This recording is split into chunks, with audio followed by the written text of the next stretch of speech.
Namaste and greetings. I, Prankaneki, researcher at IMPRI, Impact and Policy Research Institute, Prabhav एवं नीति अनुसंधान संस्थान नई Delhi, extend my warmest welcome to you all to IMPRI Web Policy Learning.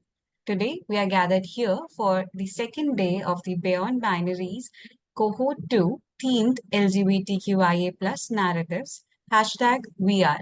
We welcome you all to join us for an immersive journey that centers diverse queer narratives, mobilizes policymakers to challenge stereotypes, dismantle stigmas, and promote greater social acceptance and inclusion. The chair for the program is Professor Vibhuti Patel, visiting distinguished professor at IMPRI.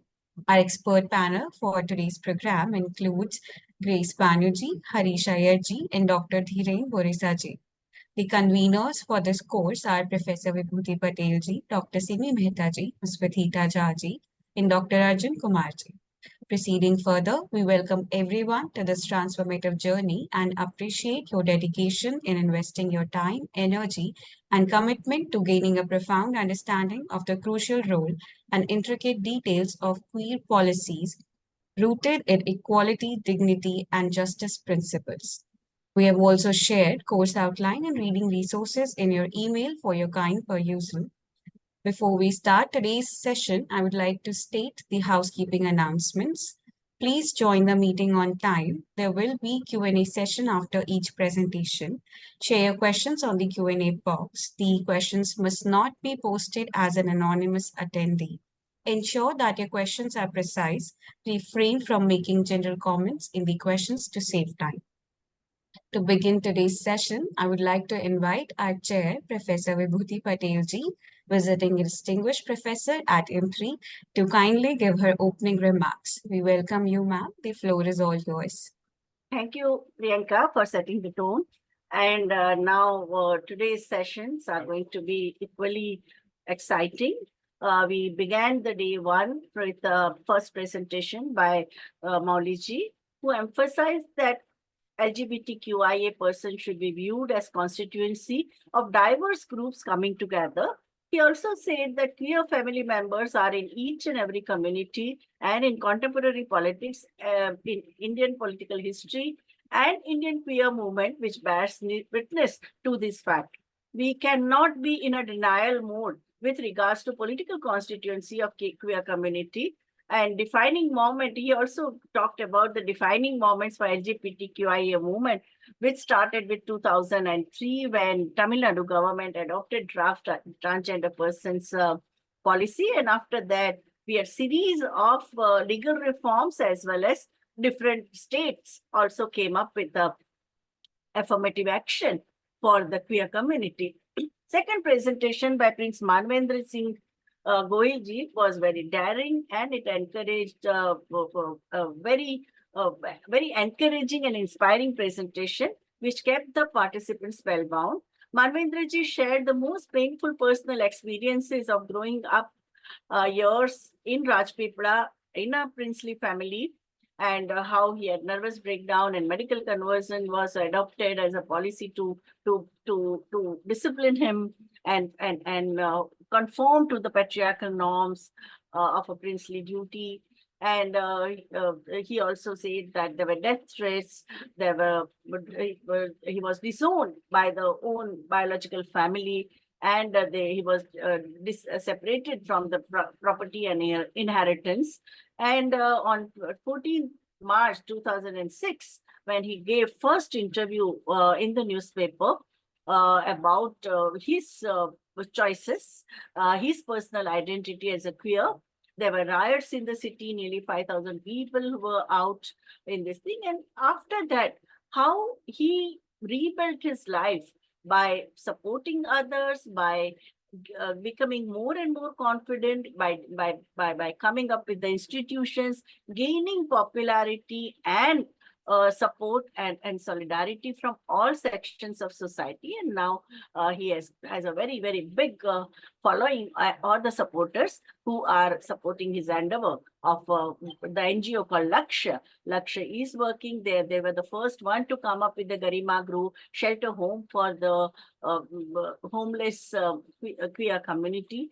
And they also filed series of public interest litigations asking for the rights of queer community. Even he was able to change the heart of his father, who had earlier issued public notices about he being disinherited from the property. Finally, the father also started supporting his work, and he gave him 15 acres of a very good quality of land where he is going to have a first big campus for the queer causes. Third representation was equally inspiring and energy giving. That was by Raga, who also made a very important point that media narratives are extremely important and media persons need to have intersectional knowledge of the issues. Raga gave an example of media coverage of a murder of a husband by a wife, in which male journalist who spoke with male police officer and gave his history to the male editor, which imputed the wife killing the husband in terms of the victim blaming was happening because he had only narrated partially and he had depended only on the police version of why this murder took place. While when she spoke, the journalist spoke to the wife, she said that he was repeatedly raping her. He was extremely brutal with her, and that was the reason. Now, immediately when you put this particular factor, the whole context changes. It is not some revengeful, hedonistic wife who kills her husband, but is the person who has been violated continuously who tries to defend herself. No. So she said that the male journalist had completely missed the important reason for in his story, and which changed the narrative. So if you want to give a true narrative, let the people who are involved tell their own story. So for real stories, media personnel need to be educated. Media is influencer. Media has amplified voices of the influencers also, and diversity in the newsroom, along with the localizing, that means nuances, where she gave a great emphasis to the language, because whatever the word that we use, it also connotes certain messages. So it is very important to localize and understand the nuances of the local language, and that is the only solution for inclusive media coverage. Now, today, we are going to, same thing, thread, we are going to take it further, where we say that now in the world of work, how we need inclusion by creating strong and inclusive policies, which are important. That corporate has to come up with the policy, state has to come up with the legislation, our politicians have to pass progressive resolutions in the elected bodies, whether it is at subnational level or at a national level, on the parliament and legislative assembly, two legislative in Tamil Nadu and Kerala, they have come up with so many progressive measures for support structures for the queer community. Use of inclusive language. When we talk about it, we are not only talking in terms of a binary of man and women.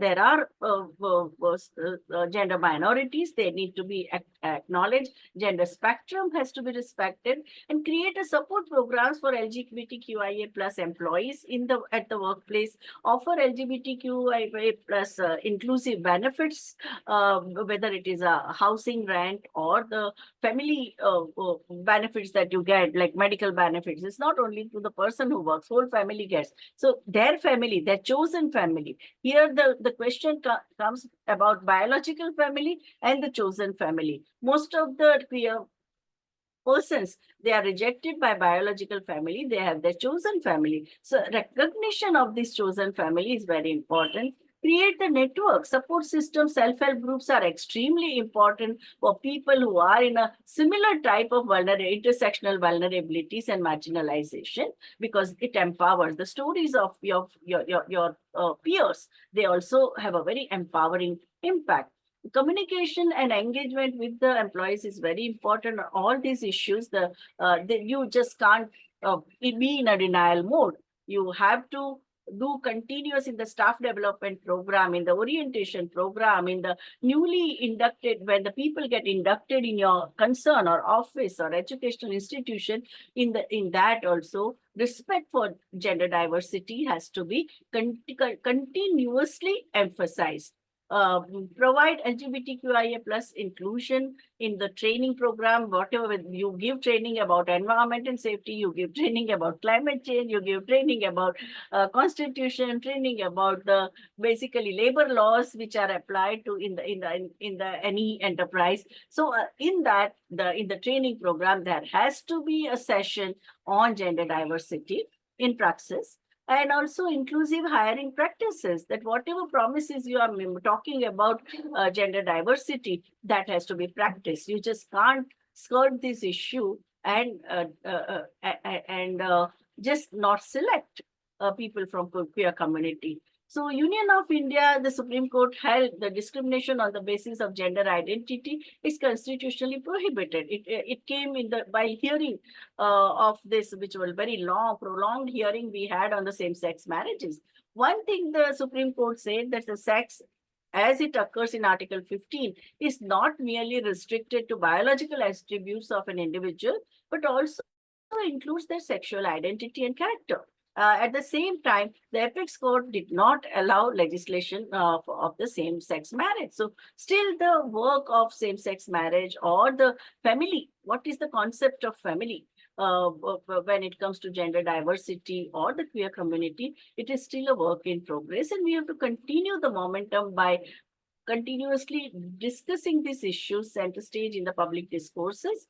So rights and dignities, fight to legalize marriage equality, better representation in media remain mere tokenism because of the hegemonic weight of heteronormativity and the cisnormativity in all spheres. And I think this course is trying in a very humble way to transcend this kind of heteronormativity and cisnormativity in all spheres of life.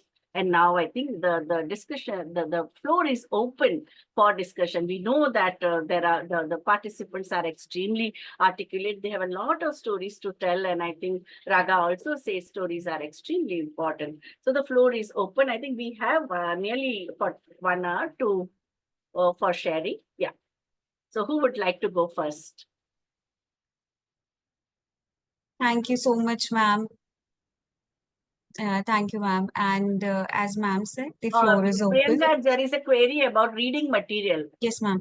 Yeah. Yes, ma'am, I was getting to that.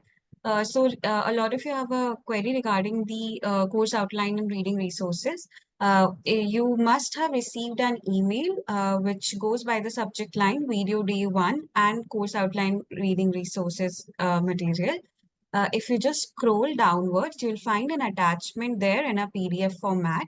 It is titled Course Outline and Reading Resources. In that document, you will find the readings. If you allow me, I'll just present it as well. So you can just see, please check your email IDs for this. You have Can received... you even copy paste? Can you upload this in the chat box, that PDF file?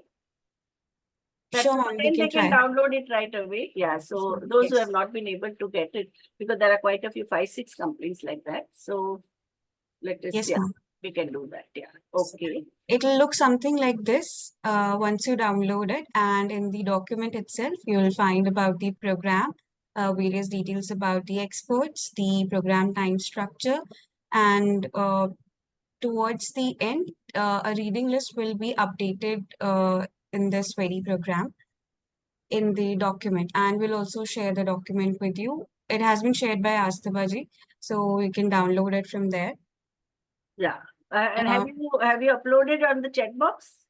Yes, ma'am. Asthaba has posted it in the Oh, chat yeah, box yeah. as well. Okay, it is there. See, you can read it, course outline and reading material. It was already sent by email, but those who have missed it, that they can download this. Yes, yes. Okay, fine. Yes, ma'am. Yeah. We can now proceed towards an interaction session.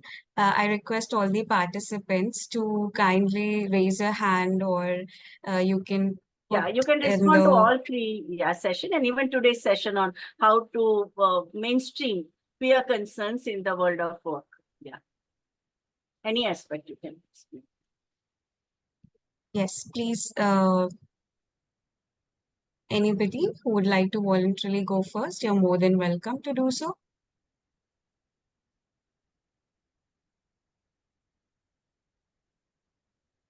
If anybody was left for the introduction session in the last session, please.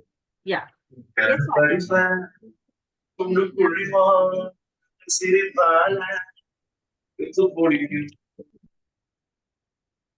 Swatiji, we are getting echo.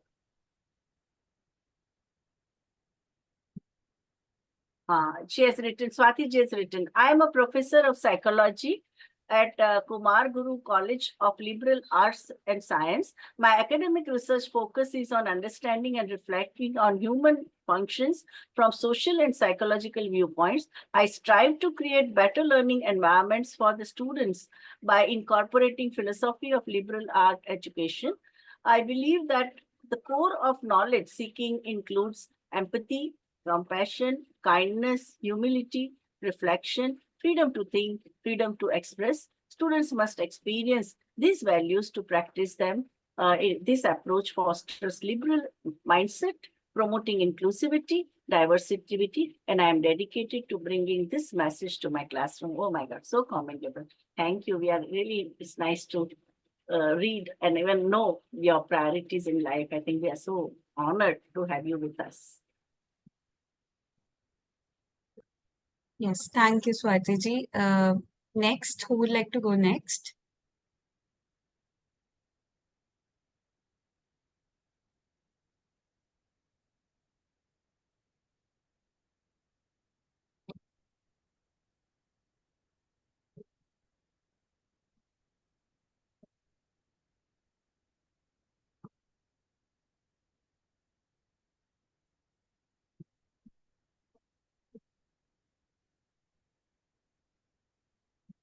Shall we take names one by one?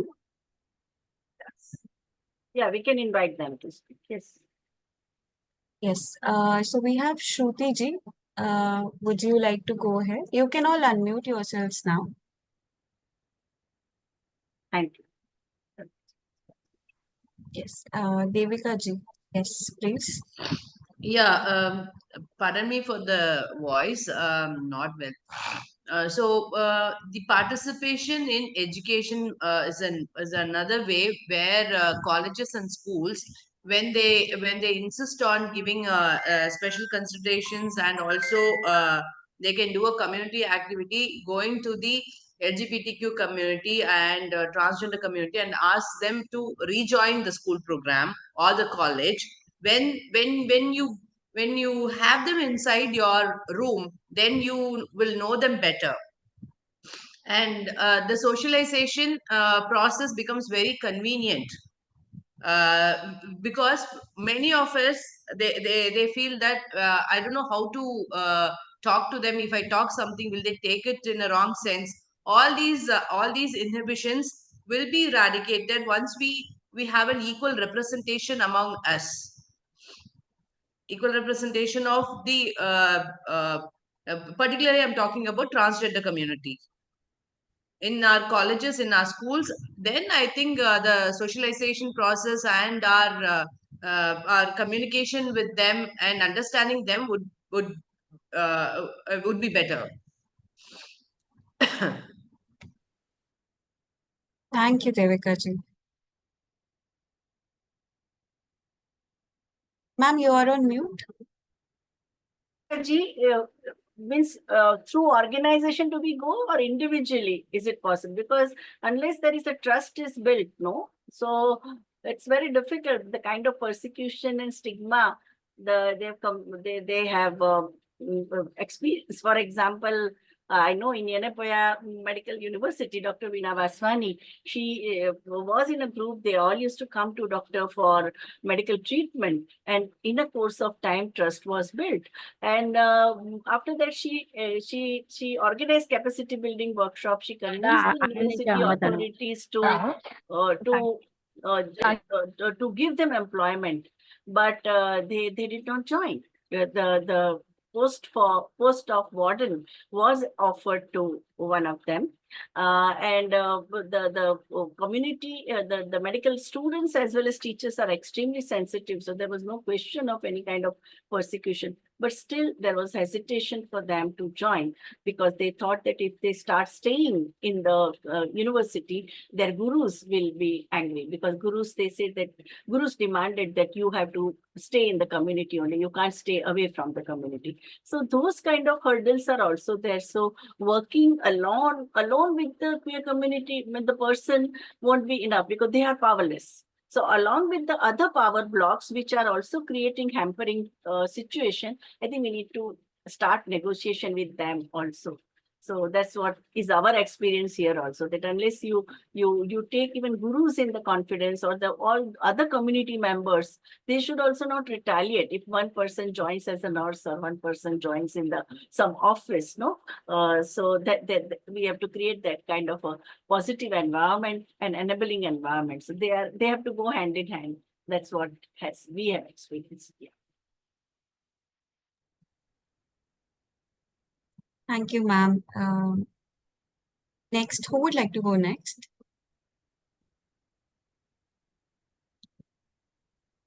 Hello, ma'am. Yeah, Manisha, yes. yes. So, ma'am, I would like to share something. So, actually, my area of research is disability, and through Manisha ji, could you speak a little louder? all right. So, actually, I'm working in the area of disability, and through disability, I'm also investigating in the area of gender. And what I would like to add to this entire discourse is We are that not able to hear, madam. You are not audible. You'll have to come near the mic. Yeah. I'm very close to mic. I don't know Acha, why. acha. You are close to mic. Yeah. I'll try, and if it Yeah, works, I'll then also use my phone. is it fine or Faint. Your voice is faint. okay? Um, I'll try. Now for me at least it is fine. Now I'm using. Okay. Okay, ma'am. Okay. So actually, I was sharing that I am working in the area of disability, and through disability, I'm also investigating in the area of gender. So I would like to add to this entire discourse is that in the area of disability, there is so much misinformation, or there's so much ignorance is attached to identifying persons with disability, or the right kind of a dialogue, or day-to-day like our colloquial language is also like very ableist in nature. So I would suggest, or I just to like to add to this entire thing, that if at all we could come up with some manual or some workshops, at least that could be executed on institutional levels, like let's say higher education institution level, so that at least we know that what kind of a language is appropriate, where we are not crossing the line while interacting with the person who is outside this binary. And because again, whenever I read a paper, or whenever I'm working or I'm interacting, so there is so much confusion, and there is so much blurring the line, which can be considered a slur, or which is actually respectful. So I think collectively, all the people, and of course the stakeholders, people who belong to LGBTQI plus community, need to be part of that community, where they themselves forge a manual or a workshop, where it is easier for faculties also, and that should be circulated amongst the student also. Yeah. That this is wrong, or that should be avoided at every cost. And if at all there is a confusion, then we must come up with the right words, so Yes. at least the confusion can be minimized, or the disrespect can be minimized. So that's what I would like to add, and I would like to know that anybody could add to what I I think, yeah, see, currently MAVA has come up with a training manual, very nicely made manual by Altamash Khan, no? And there are 5 others also who have worked in the area of this beyond gender binary. Now, there is a one chapter on the language that you use for this. So I think that is there. But still, I think we can demand from National Commission for Women and National Human Rights Commission to come up with the manual of what kind of language, gender inclusive language, that we need to use. The way Supreme Court has now come up, no, that in any judgment, you can't use the gender stereotypes. So that manual is also very, very useful, because now it has gone, because it is from Supreme Court of India, it is everyone is bound. Sessions Court, Small Causes Court, High Court, so everywhere that manual has reached, and they are bound by that. So So I think similarly, if we can do such thing, no, at our institutional level, yes, we need such a manual that is there for training program, NGOs and all. They are coming up with it, but even at a national level, we need to have. We can because NCW is its jurisdiction is all India, NHRC's jurisdiction is only India, and it can percolate down to the state human rights commission, state commissions for women, and that's how we can bring the change. And once they give the directive, I think all civil society organizations, industries, and all ministries and departments, and also the educational institutions, schools and colleges, they also start thinking in that direction. So I think we must make an effort at that level also. But currently, I would strongly recommend MAVA's this thing. There have been several release functions. They had it one in Bombay and one in Hyderabad and one recently in Delhi. So they are releasing this manual in different cities along with the roundtable on this issue.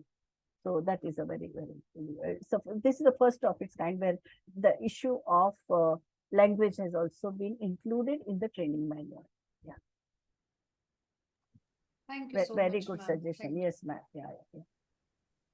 And I think one of the participants should also take up the challenge, no, to come up with this. If they come up with a comprehensive manual like that, then we can also circulate it to IMPRI. Yeah. It can be included even in the process documentation or the event report which IMPRI prepares. It can go in that also. Thank you so much, ma'am. Do any of the participants have anything to add to this? I would like to reiterate that this is a sharing session, so please feel free to put your thoughts ahead.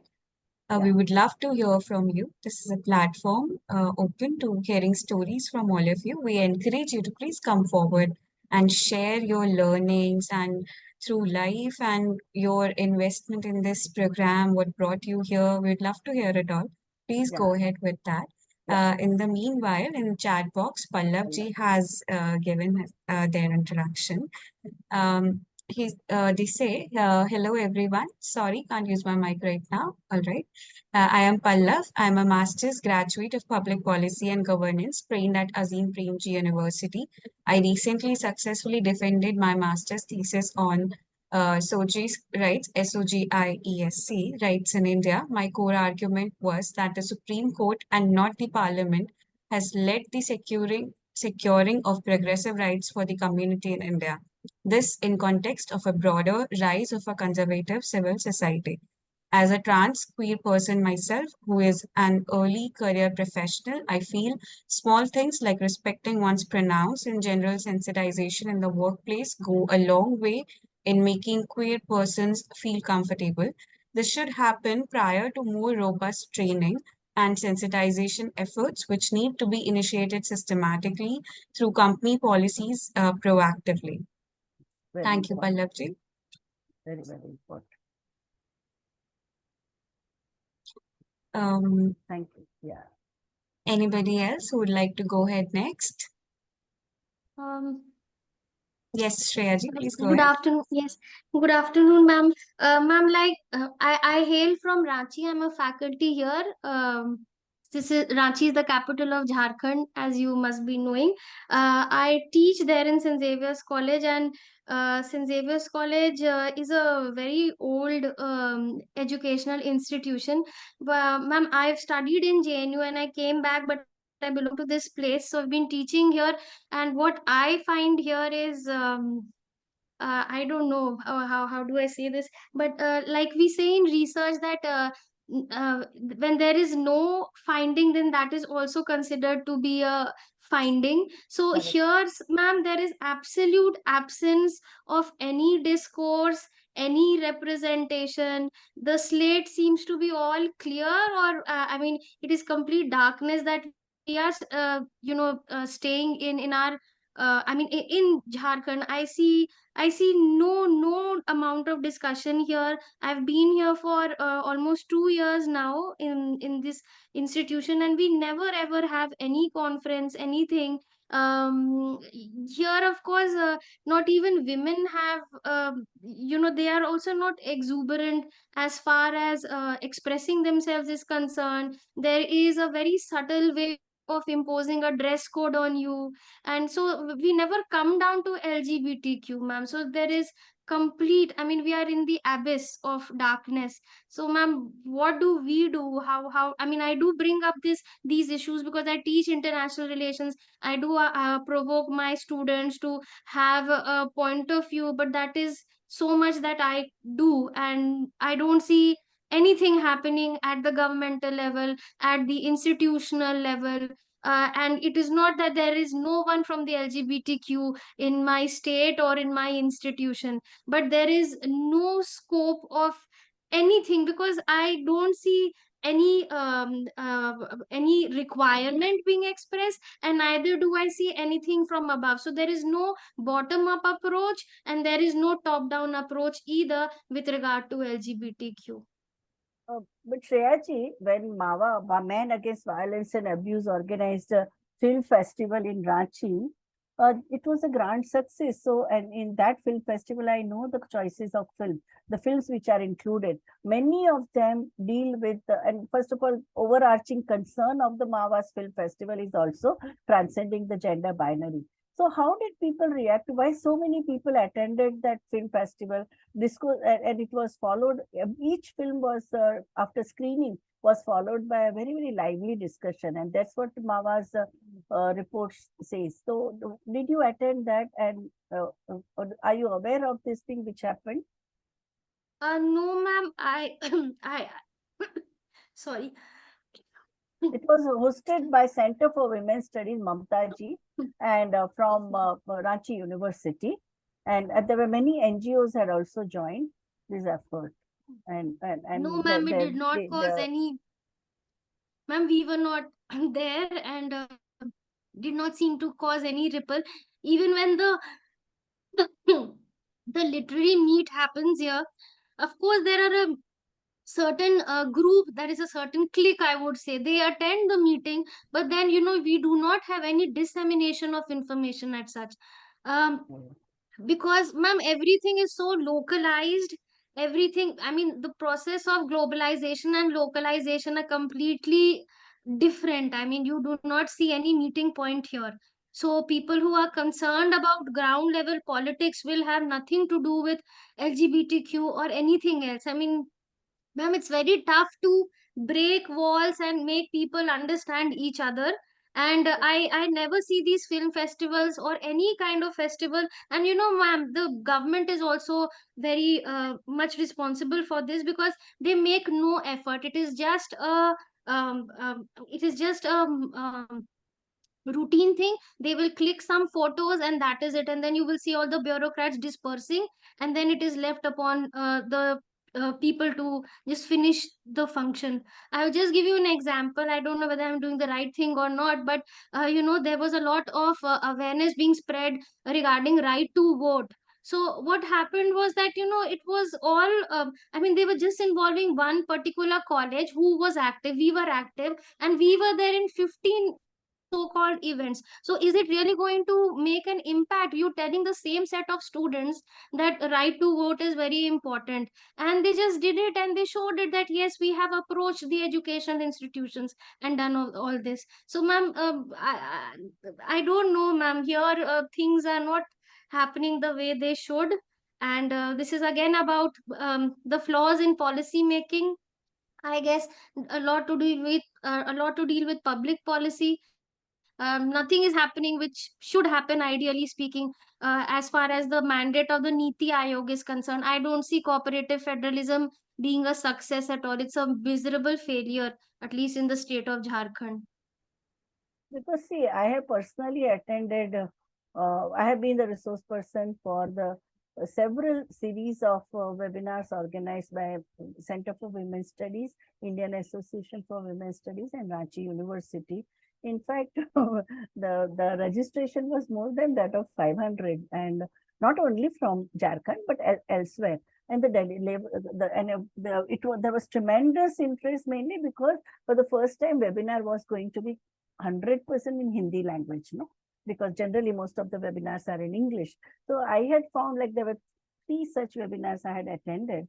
One was on feminism, other one was on women's rights movement, and third one was on land rights of women in Jharkhand. And all three I saw there was a massive participation, and people had shared their ground level researches as well as activism. No? So maybe I think you need to get in touch with them because they are rooted because in Jharkhand at a block level and at a district level.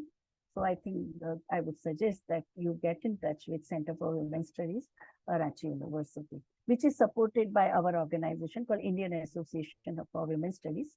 My term is over as I was vice president. My term is over. But there are a lot of and people from all walks of life. There are filmmakers, there are creative writers, there are poets from the poets and story writers, there are research, and there is a special research grant only for research on Jharkhand. No?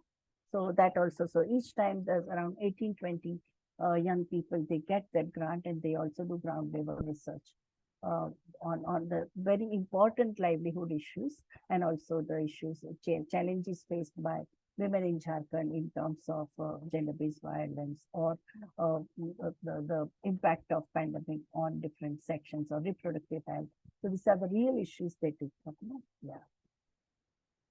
Thank you. Yes, Yeah. ma'am, I'll definitely look into all this. And ma'am, actually, the strength of my college is 10,000. I Yeah. mean, we have 10,000 students. We are located in the heart of Ranchi, and I've never ever heard anybody being, outspoken about these issues. In fact, I don't know whether this is true or not, but we had a course on feminism, which Correct. was very cleverly done away with Okay. after a few years. Mm. So, ma'am, I'm not very enthused by what I see around, Correct. and I understand. it is all men there. So LGBTQ, it doesn't even. I mean, I have not come to that. I mean, it is about women who make men very uncomfortable here. Working women who have a mind of their own, they make people around so uncomfortable. So I don't know what will they do if I even initiate something on LGBTQ here in college. Correct, correct. Yeah. Notice that you don't have to initiate, it's already initiated in Ranchi and Jharkhand. There are enough number of groups working on it. And even organizations in Bombay. In fact, our organization has had series of collaborative workshops with Xavier's Institute of Management. And response was quite positive, and they were quite inclusive also because the information was shared all over the country, and there were local people also there. Were there certain things will change, and I think you need to, if you establish contact with the Center for Women's Studies, Mamtaji, then I think you may be on a very different kind of people you will be able to interact with. Yeah. Thank you for sharing this. Yeah. Thank you, ma'am. Thank you, Shreyaji, for sharing with us. Yeah. We had Shinoyji's hand raised earlier. Shinoyji, would you like to go ahead? Yeah. Sure. Hi, I'm Shinoy. I work with an NGO called the Solidarity Foundation in Bangalore. And we work primarily with three communities, that is those who are gender and sexual minorities, female sex workers, and persons living with HIV/AIDS. And I personally work in the DEI space, and I also am from the community. I am a transgender man, and kind of my experience when it comes to inclusion and the likes is that it's a very it's a very surface level kind of attempt to make inclusive spaces, because unfortunately over time being inclusive towards the LGBT community has become a branding opportunity for corporates and even universities and things like that. I personally, I myself studied in the Symbiosis School for Liberal Arts, and I was very fortunate that the space was very inclusive, and because because people who come from those backgrounds are more likely to be more inclusive, right? And that kind of boils down to one principal thing, is that when we are trying to sensitize a group of people, what is or if we're trying to do, say, a workshop or distribute a manual, what is the audience's existing biases and core beliefs, right? Um, we can teach everybody about pronouns, we can teach everybody about slurs and best practices, but what are their core beliefs about the community? Are we addressing those, right? The issue fundamentally boils down to the fact that members of the LGBTQIA plus community are seen as subhuman. They are not seen as another fellow human being in our society with their own struggles, own flaws, own talents. Um, like even when we talk about inclusion, we kind of other them from ourselves, where we kind of place ourselves as one, out group, and the community as another out group, and you're trying to create a bridge between the two, which never works, right? Um, the best way to see people as human beings is to involve them in your own lives. When we talk about inclusion and diversity in our experience, one of my favorite things to teach people about isn't actually about language, it's about social circles. Like, suppose after work you and your colleagues are going out for a drink, are you inviting your queer colleagues as well? Something as simple as that, because you're more likely to learn through experience than you are through a lecture, you know. um, and that is something we are kind of missing out in terms of in the nitty gritties. I person and So that's one aspect, right? Like, how do we create that space where we're all human beings and it doesn't really matter what gender you are, who you choose to date and things like that, right? um the other thing is this, right? um in India, we have this perception that LGBT is a Western narrative, right? Um, the reality is that in India itself, or rather, I'd like to say South Asia, um, we have so many local and indigenous identities who in our understanding would be queer identities, but don't necessarily fall into the LGBT boxes, right? uh, we have the Koti community or the Hijra community, the Jogapas in the south. We have Shiva Shakti communities, and these are cultural, socio-cultural identities. They're not to them, their identity is not transgender woman or transgender man, right? And I think we in the workplace also, this is something that needs to be spoken about, because uh, when I have worked with these communities, what happens is they go into work and they're expected to behave a certain way, they're expected to dress a certain way, they're expected to speak a certain way, because we have propagated images in the media of what trans women sound like, what trans men sound like, and when they enter the workplace, they may not actually represent the stereotype, you know. Correct. And I think education at a very ground level, like at the very core, that it's not just about what you see in movies or or in Hollywood. It's also like these social cultural identities, Correct. which may be linked to history, could come from various sources. And I think kind of understanding that level of diversity also is lacking in today's kind of the landscape of diversity and inclusion. But yeah, thank you. Yeah, I think it's very important. And this in Bombay also it is being discussed that okay, you now people have picked up smart people because there are courses like doing gender, or there is a foundation course in which some colleges have included gender diversity, or in the training program of some of the very corporate training also it is included. But when it comes to socializing, you keep them out. In fact, many of our friends, queer friends, are saying that would they would meet us only in the meetings and seminars and conferences, but we never get invitation to visit their home.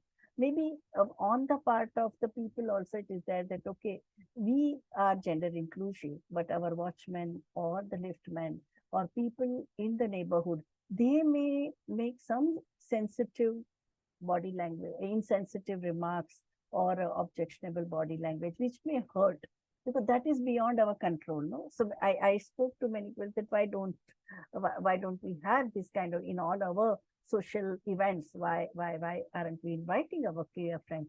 They said, well, for us, it is not a problem because in city like Bombay, you live in a flat and there are 15, 20, 30 neighbors you have in the same building.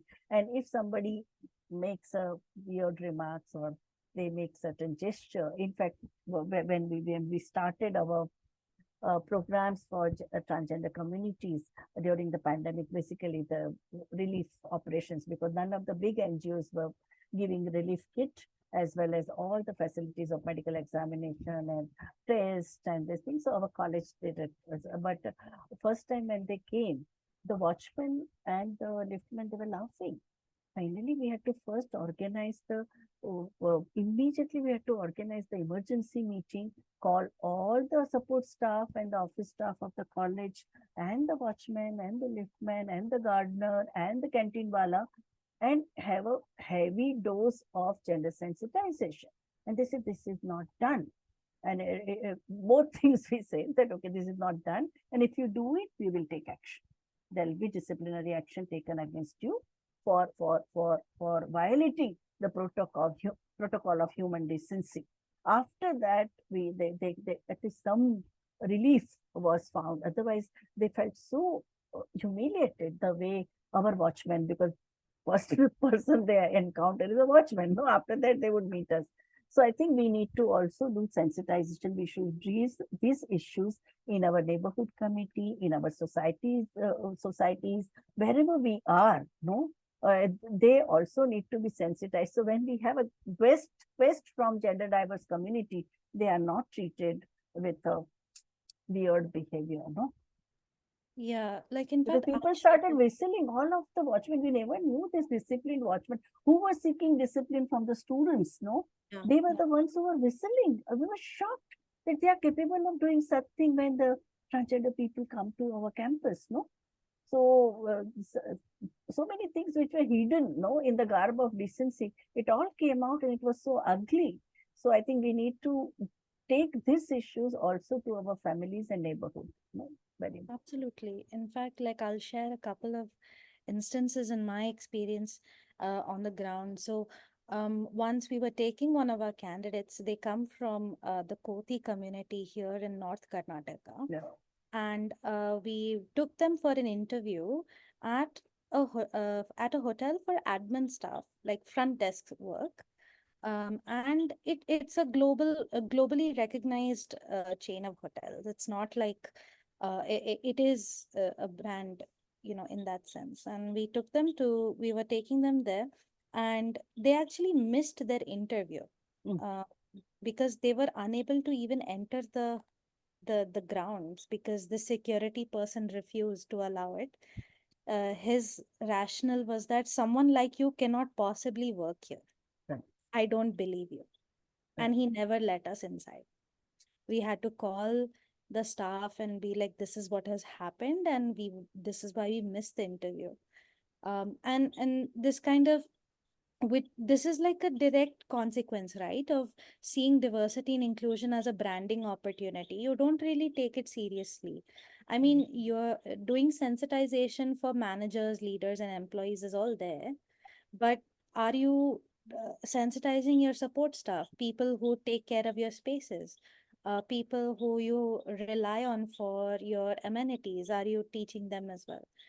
Another experience I had was we took there was a company who had come to us to do inclusive hiring, and the person we took to them, they came back to us and said, you know, this person looks too trans. Okay. we don't want, like, it will be maybe too much for everyone. Oh my God. And then at first we were very offended, but just for the benefit of the community, we thought, okay, fine, we'll try. Maybe we'll take someone else and see how they react. And they said, no, this person does not look trans, no? Like, how would we know if this person is trans? And I'm like, this is what the nature of in quote unquote inclusion is now in the Indian context. Like, what is looking too trans or not looking trans? Like, there is no understanding at all, no humanity, no empathy, nothing. It's just yeah. And I think that is also happening with the cross-dressers in Mumbai city. Like if you are listed as a man in your office, and if you go in a skirt or salwar kameez, then also they face so much of not only humiliation but also rejection. No, so such cases have also been taken up by the lawyers. Like in fact, my daughter has taken up the case of a cross-dresser. Even Advocate Mihir Desai had taken up this thing. So when a woman wears jeans or trouser, it is not considered to be an offense. But if a man is wearing any of the attire which are not like for men's, like they are considered to be women's dress, then they face penalty. So that is also another issue. Yes, Madam Amita Butch, she wants to speak. Yeah. Yeah, Vibhuti, can I ask? Yeah, please. Yeah, hi. So I wanted to ask you and whoever else can reply that for other different people, differently abled or unable or whatever people, there are certain tests and parameters. Correct. Whereas in the matter of LGBTQ, we have to rely on what they feel, what they say. So what is the how do we decide what they say is like authentic, it is dependable, it is reliable? It could be their mental makeup also, it could be their perception. So it is in the final analysis, everything is mental makeup only. No, if I say something, you believe me, but that is also my choice, my perception, my mental makeup. What is wrong with that? If a person No, wrong in the chooses, sense because because this LGBTQ or trans or queer, it is like I can't say disturbing, but affecting individual, family, society, and also the nation. So it is very difficult to make out whether the person has got the thing in his or her mind, or actually it is real, or what is it? That is the issue. But mind is also real, no? Mind is also real, no? What you undergo, what you feel is also real, no? How can you say that mind is not a thing? The stakes are so high in the matter of transgender, a man becoming a woman. I have shared with you that is the case in our family, and the whole family is quite disturbed or traumatized because it calls for so many treatments, and some of them are risky, dangerous. We want to confirm कि ये इसकी मन की तो बात नहीं है ना, ऐसा होता होगा क्या? Can anybody really feel I am a woman? Professor Vibhuti, I just wanted to clarify one thing about gender affirming medical care. Yeah. In terms, this perceived riskiness of it is actually, it's not real. In terms of, so in the medical field, Amita ji, there is a term called regret rate. Yeah. I don't know if you know what that term means. Regret rate essentially No, means I don't know anything in this field. I've just got in because of the incident that happened in our family.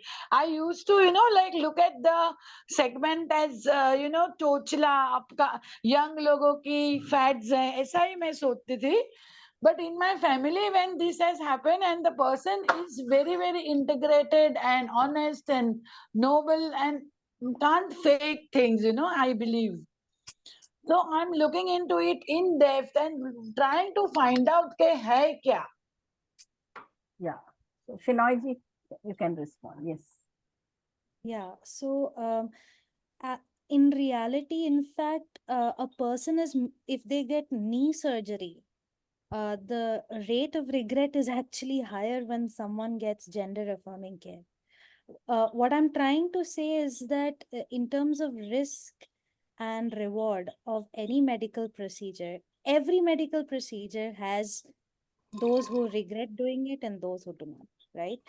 But the in fact, gender affirming care has one of some of the lowest regrets rates in all medical procedures that exist on the planet today.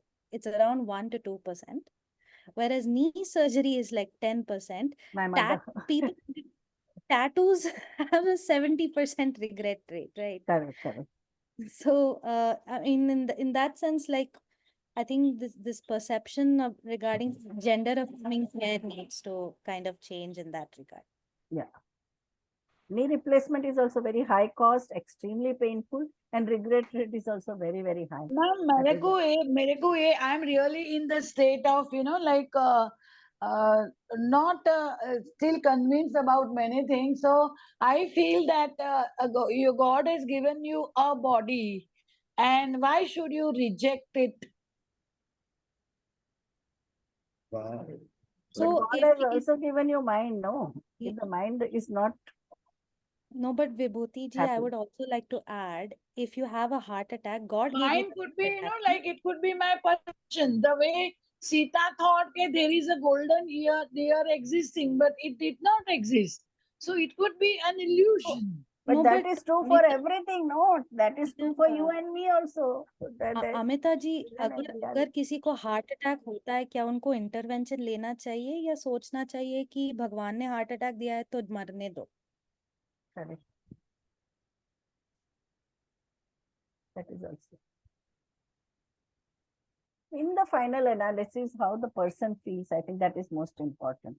You have to take decision about yourself, and doctors, like we all have to see what can be the implications can be communicated to them. But in the final analysis, the person has to take decision, and we have to create a enabling situation so that they are not deprived of the opportunities which every citizen gets.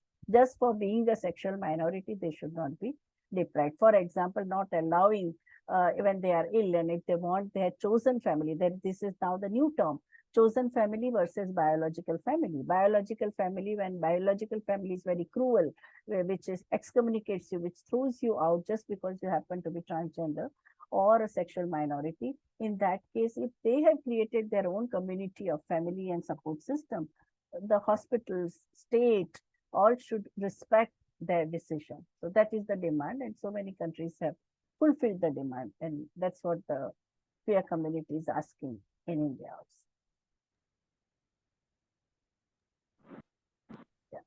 If I can dare to intervene. Yeah, Um, yeah. uh, Yeah. Amita ma'am, just want to say something. Maybe it will help you accept whatever is happening in your family. For instance, caste was also considered to be such a rigid structure. And going by your argument that if you have been born in a caste, then you should stick to that caste and marry within your caste. It I've was always such a been big taboo. But everybody is going for an intercaste marriage now that we have evolved and we have a broader outlook and vision. So I think this is just a matter of time. We only have to respect people and let them do what they want. So marrying out of caste or doing your thing is just an extension of this argument as well. I mean, let people be and let people do what they wish to. We can't make people do anything against their will. That is a very basic principle, a cardinal principle of The reason existence I'm in attending society. this is that I want to understand the phenomenon, Yeah, understand. Correct. Yes. But I think Harish Iyerji will tell you that how his mother supported when he confided in her. I think he's going to be speaking now. And there is one more comment by Priyanka Boraji, no? Yes, ma'am.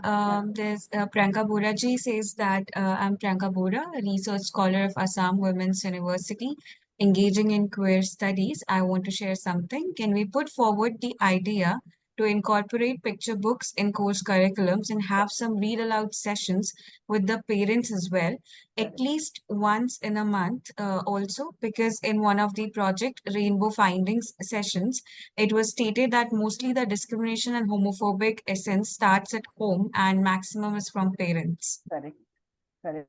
And I think where the countries where they have included this in the at a preschool level, things have very different. The children grow up so healthier and accepting gender diversity. And even in in their college or school or nursery, if transgender person is there as a teacher or employee, they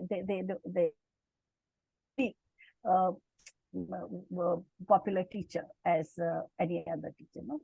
So I think it's very important. In the early socialization, only if we break this gender binary, then children grow up as a healthy human being and very accepting human being of all gender spectrum. Yes, that's true. We should. And I think it is done, no? In Assam, you have also prepared such books, no? Yeah, we have a resource person who will be talking to us about it. Yeah. In the light of previous discussion, ma'am, Priyanka ji has also added that body is not the sole thing where one's essence and identity relies. It is also about the inner emotions itself. A discovery takes place gradually. Someone discovers, then it opens more and more new visions. We have a couple of more hands raised. Then we can go ahead with Dhiren ji's session. Yeah. Dhiren ji has joined us. Yeah. Gohil Pirzada ji, please go ahead. Yeah. Gohil ji, are you able to unmute yourself? Can you put it in the chat box? Let me see. Yes, am I audible? Yes, Gohil ji. Yes, yes. Yeah, thank you so much for allowing me, and I understand that your speaker is here. I'll make it very short. No, Just no, a go very ahead. quick comment, and I am thoroughly enjoying the discussion, and I agree so much with, I hope I pronounced the name correctly, Shanoye. Wonderful comments have been made by her, and I enjoyed listening to her and her experiences. I just wanted to share the same things, the grievance of the matter in my part of the, I mean, I'm from Pakistan, and I'm just sharing that as Professor Patel was saying, majority of the transgenders in Pakistan, they are actually very unfortunately rejected by their biological families. So they don't have any choice but to go and live with we have a system where they call the ustad or a teacher or somebody who's a mentor for them. So it's a name given to them, and they all live with them, and the condition is so pathetic. I work for an institute and we try to make it more inclusive. So we, in one of the schemes, we kind of gave admissions to a couple of not a couple, actually there were like 8 transgender people. The problem was that when they start studying, although the classes were different, they were not studying with the regular students, but parents of the regular students, they came in the next week saying that, why are these students studying here? So this was very heartbroken, and and they were all educated people from the upper middle class. It's a private institute, so they're not those people who we call usually to be not very educated or not very exposed to such things. So it made me realize it's like a 3 years backstory. It made me realize that we have a very long way to go still. And I agree that it's the South Asian context is somehow very similar when it comes to the patterns of beliefs and attitudes and reactions of society. And at the same time, I'm very glad that in India, I posted it on my social media as well, that forums like these, I'm very happy to be a part of this forum, because at least you are giving a very decent platform to people to raise their voice, which is unfortunately not happening in a lot of other South Asian countries, including Pakistan. So the more the voices are raised, the more the voices are heard, the more I think is the sensitization process going to occur in a more effective way.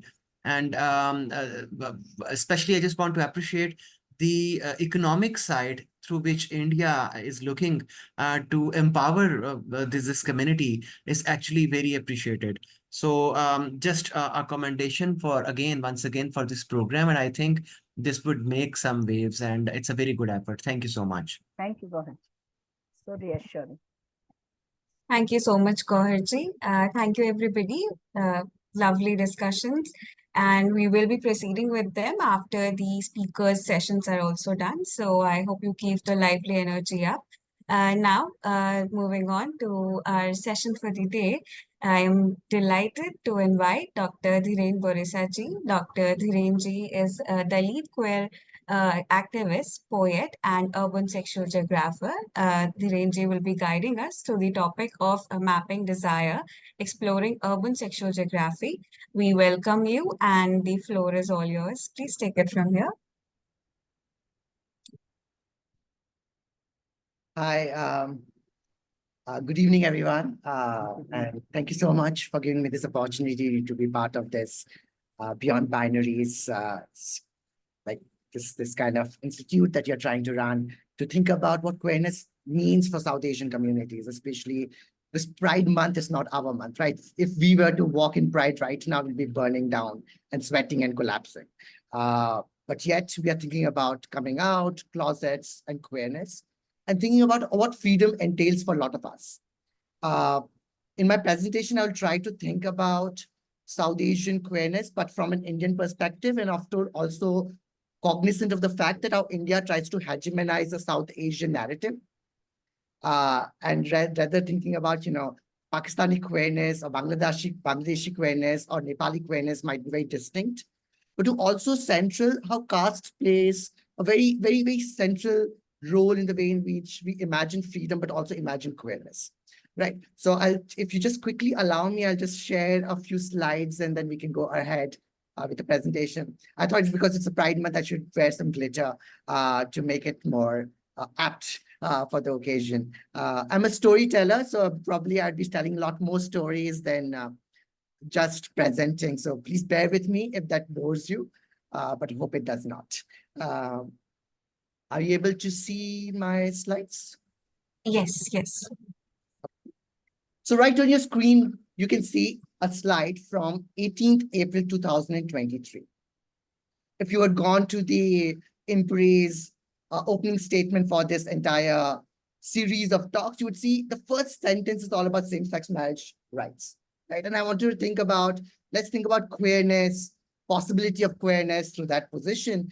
And 18th April 2023 is very important because that's the date when Supreme Court of India said for the first time to think about whether same-sex marriage rights should be granted or not. And that's a screenshot, right?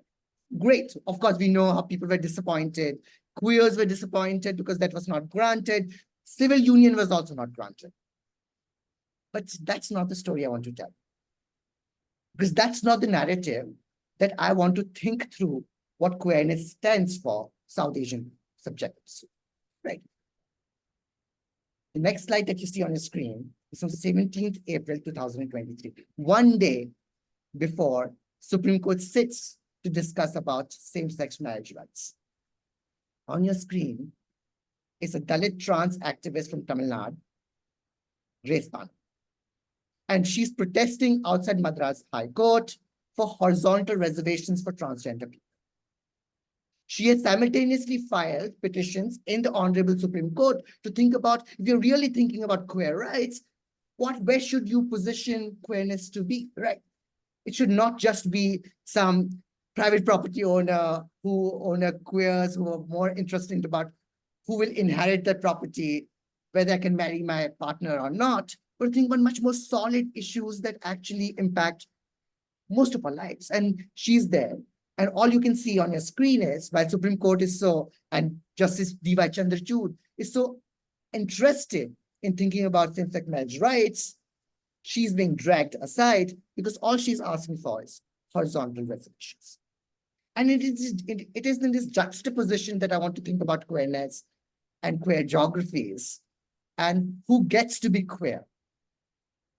Queer who, but queer where? Who gets to be queer? If it is just about non-normative desires, then more probably most of us are at the other side of the way in which normativity is designed. But yet, not all of us are privileged enough to become the subject of what queer politics stands for. But queer where? Where is queerness located?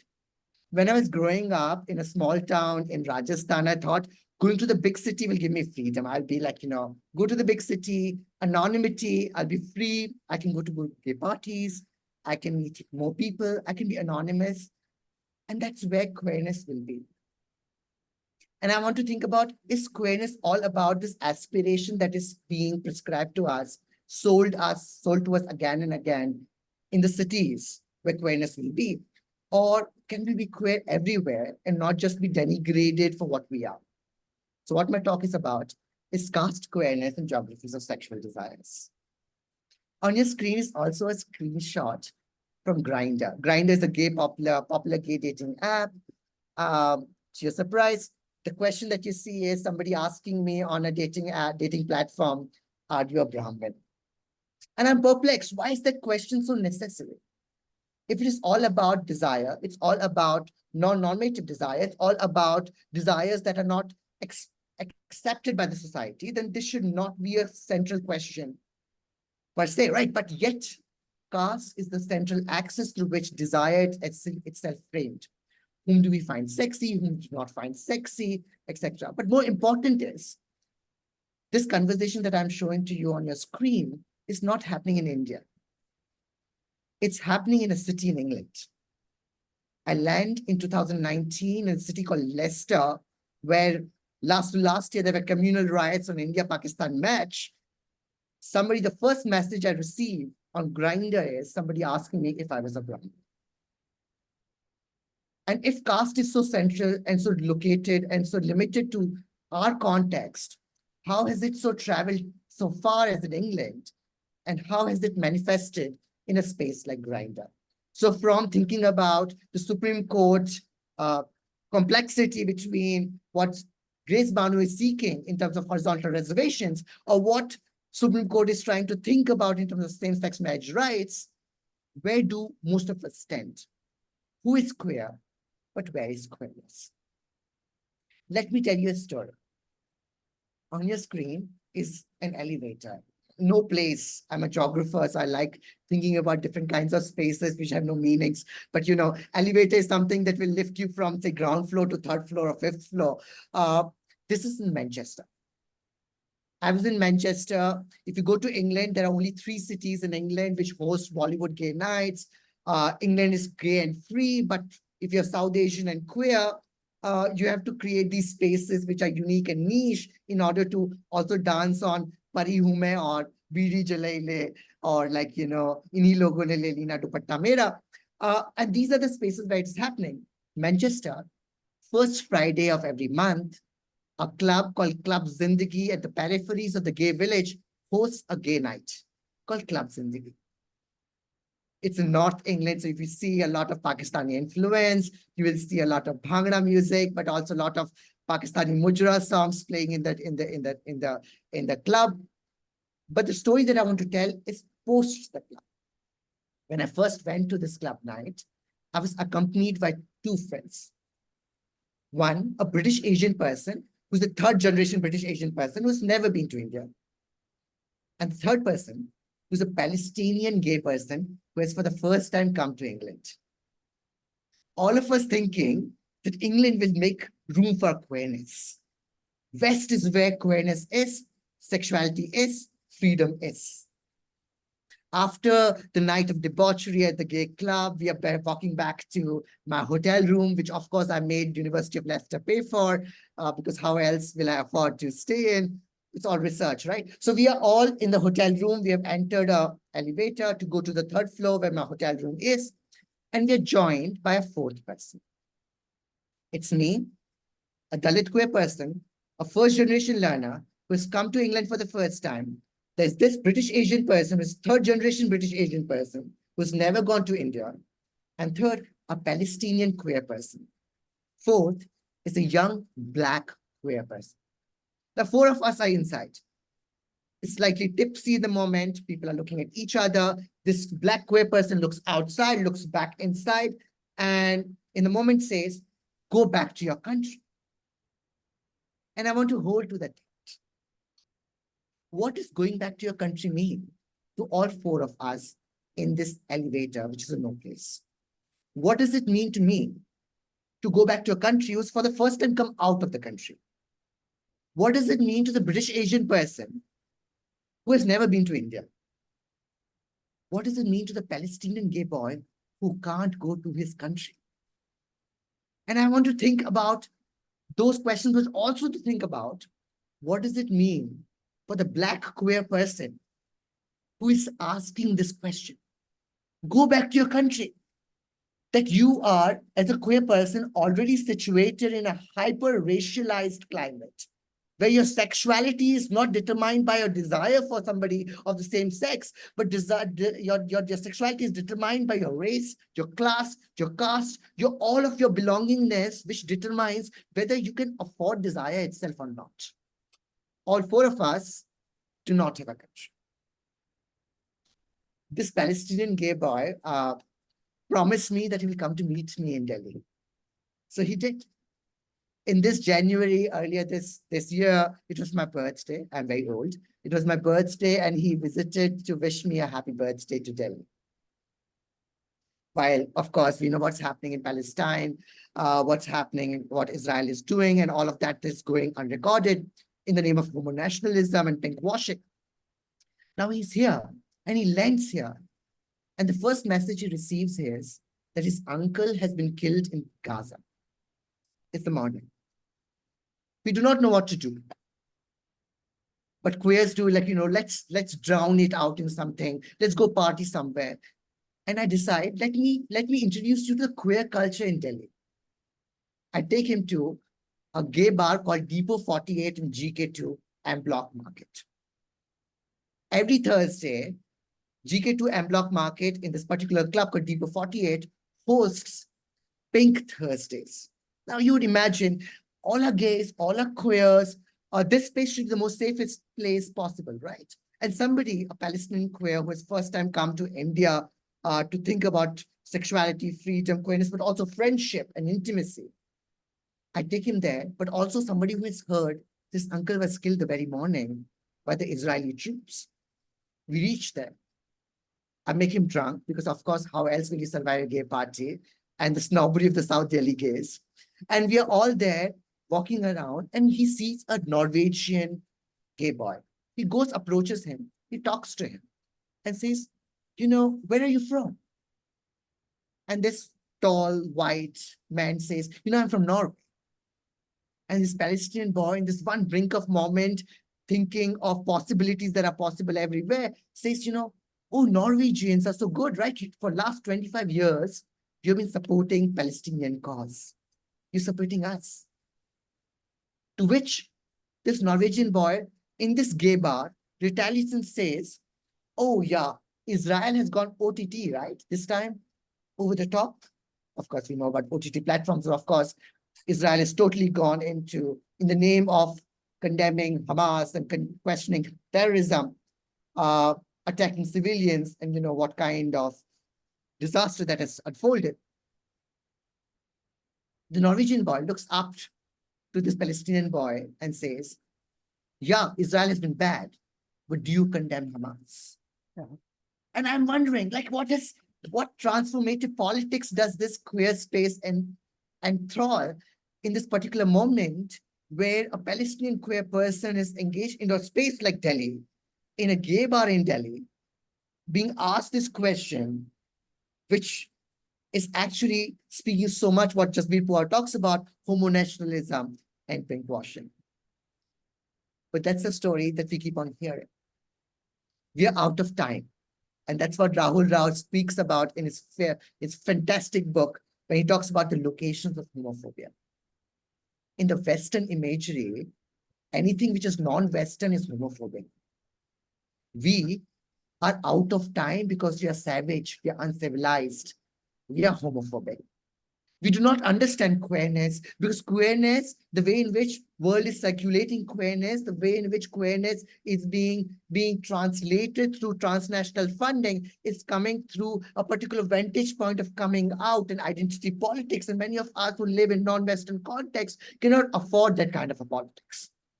We are queer, we are fabulous, but we do not need to be speaking a similar language. For them, we are out of time. International Lesbian and Gay Organization, ILGA, Association, ILGA, every year produces a map.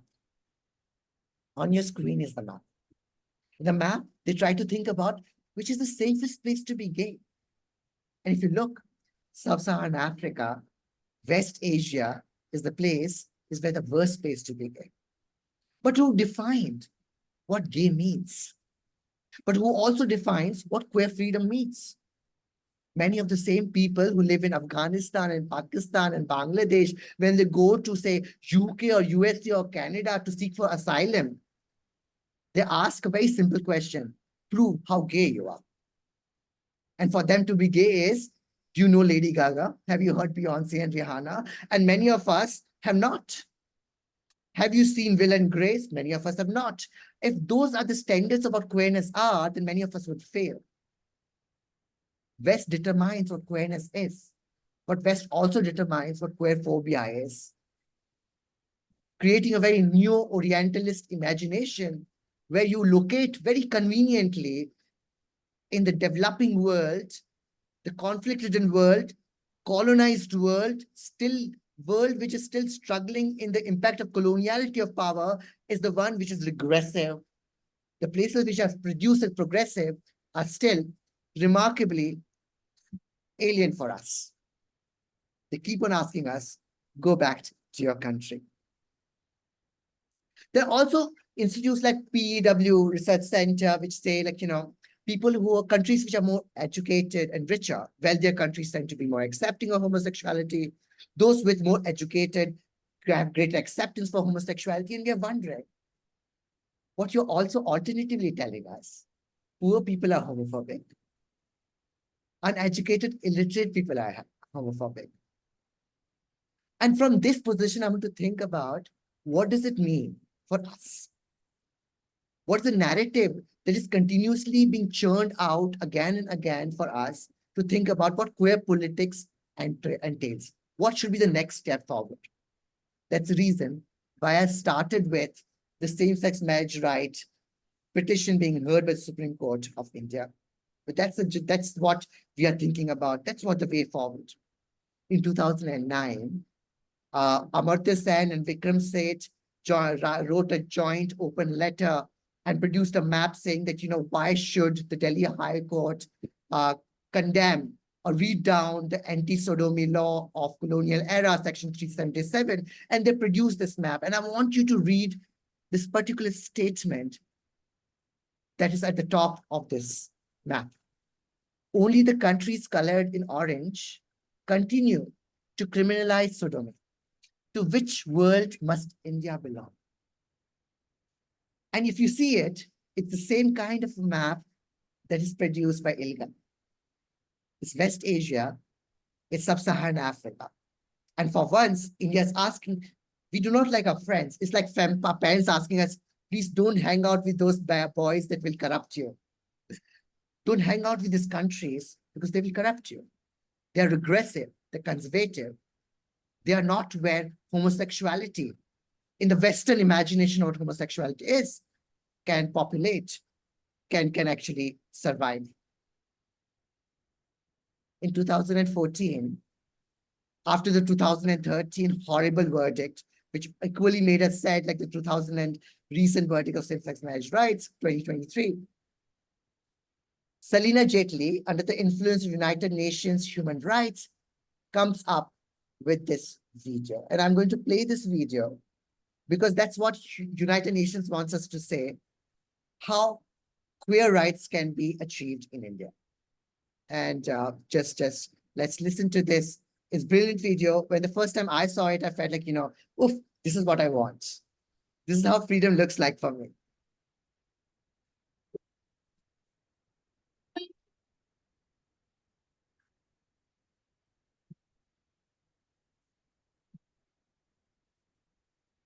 यार हमारे pizza आ रहे हैं अपनी इनको देखकर हाँ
मेरे हमदम शबनम तुम हो सनम शोला बन जाया करो कभी खुशी कभी गम तारा रम पम पम हंसो और हंसाया करो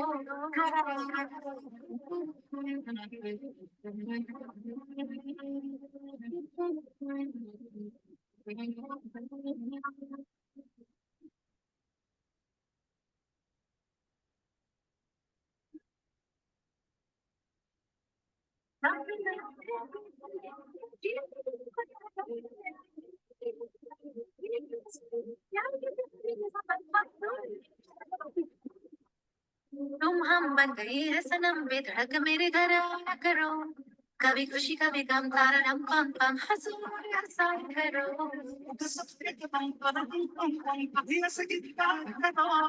कभी खुशी कभी गम तारा रम पम पम हंसो और हंसाया करो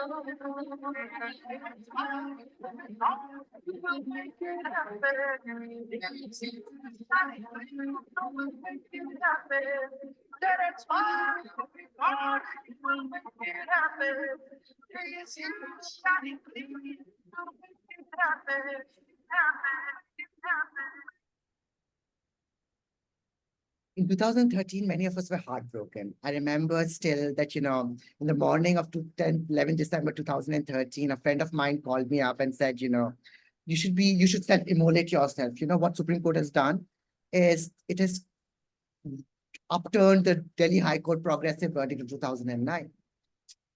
In 2014, April, while 2013 verdict called us minuscule minority and we were cribbing and crying about it, comes up with this video. To stand for human rights with the United Nations, share this message. Similarly, to the way in which Western knowledge production creates this narrative that there are certain areas of the world which are homophilic, where queerness can thrive, simultaneously saying like Western Asia, South Asia, Sub-Saharan Africa are the most regressive places of sexual politics, telling us that this is what queer politics in India should think through.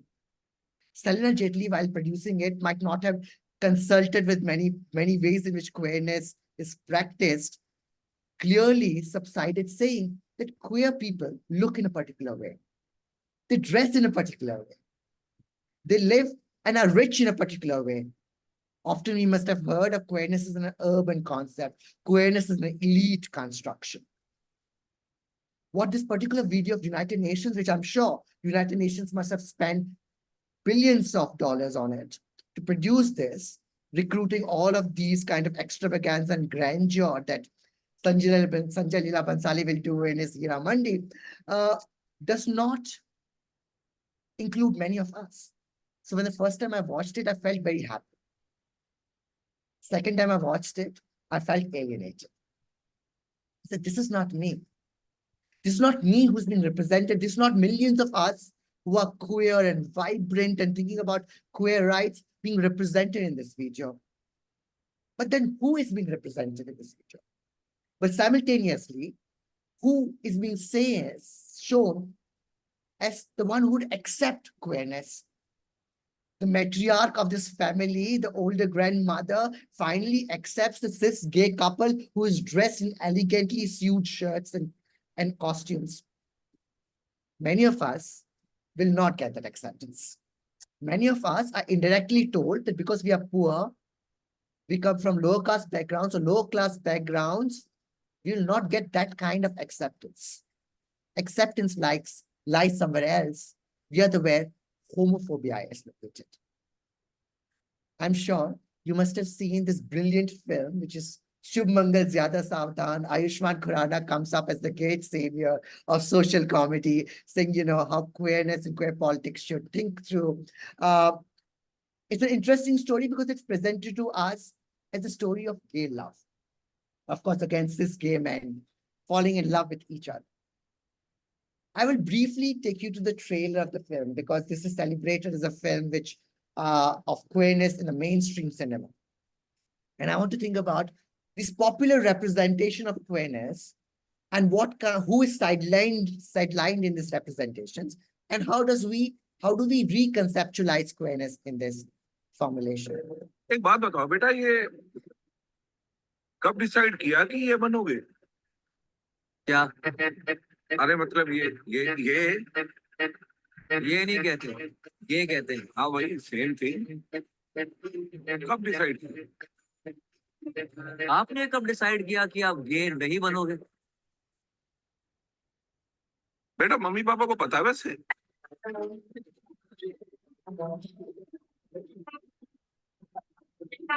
मेरा पापा बीमार है, तेरे पापा तो पढ़े लिखे हैं, समझ जाएंगे।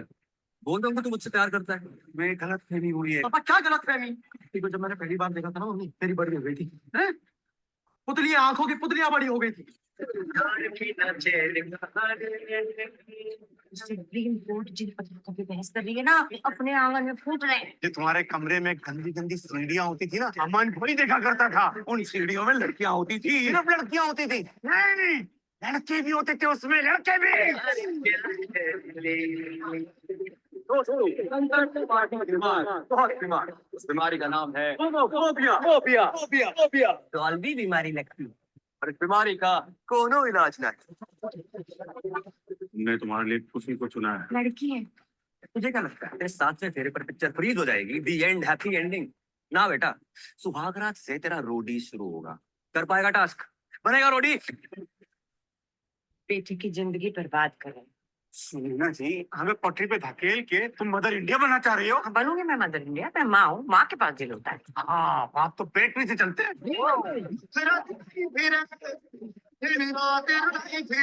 ये बीमारी। आपका प्यार पूरा नहीं हुआ तो हर प्यार को नफरत से देखोगे क्या? तुमने पुरुष से प्यार किया, लड़के से। वो प्यार इनके दिमाग में फिट नहीं बैठता ना, उसको दबा देते हैं। पर ये हमारी लड़ाई है, और एक आधी हैप्पी एंडिंग तो अपने भी बनती है। हमें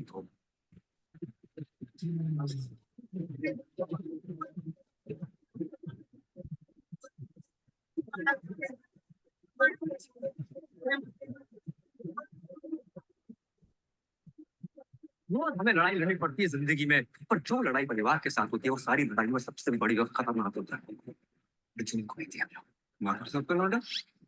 वही तुम्हारे गैंग में क्या? महाभारत की अर्जुन की बात कर रहा है वकील साहब ये। It's interesting, when the first time I saw this film was in a single screen cinema hall in Delhi University North Campus. And it was a late night show, so you can imagine there were hardly any women out there. And it was a very single screen cinema hall, but flooded with Jat and Gujjar men. And the moment the kissing scene arrived on the screen, all these men started flirting with each other. And I imagine that's kind of proliferation that Foucault was thinking about. In societies where sexual repression is there, proliferation of sexuality is also in myriad forms. But the film is also celebrated as an iconic intervention by popular media, trying to think about sexual freedom. When the first time the film was launched, they had launched a teaser. Now, the teaser of the film was interesting as an animation, where Jitendra, the actor, and Ayushmann Khurrana were shown as neighbors in a colony who came from similar caste class background, playing volleyball, to show that, they might be playing volleyball with each other, but there are other kinds of games that are being played along across these two men from these families. Now, of course, due to the intervention of Dalit queer politics, saying that, all you are proliferating is endogamous, caste endogamous love affairs and love intimacies, even in queerness, this was changed.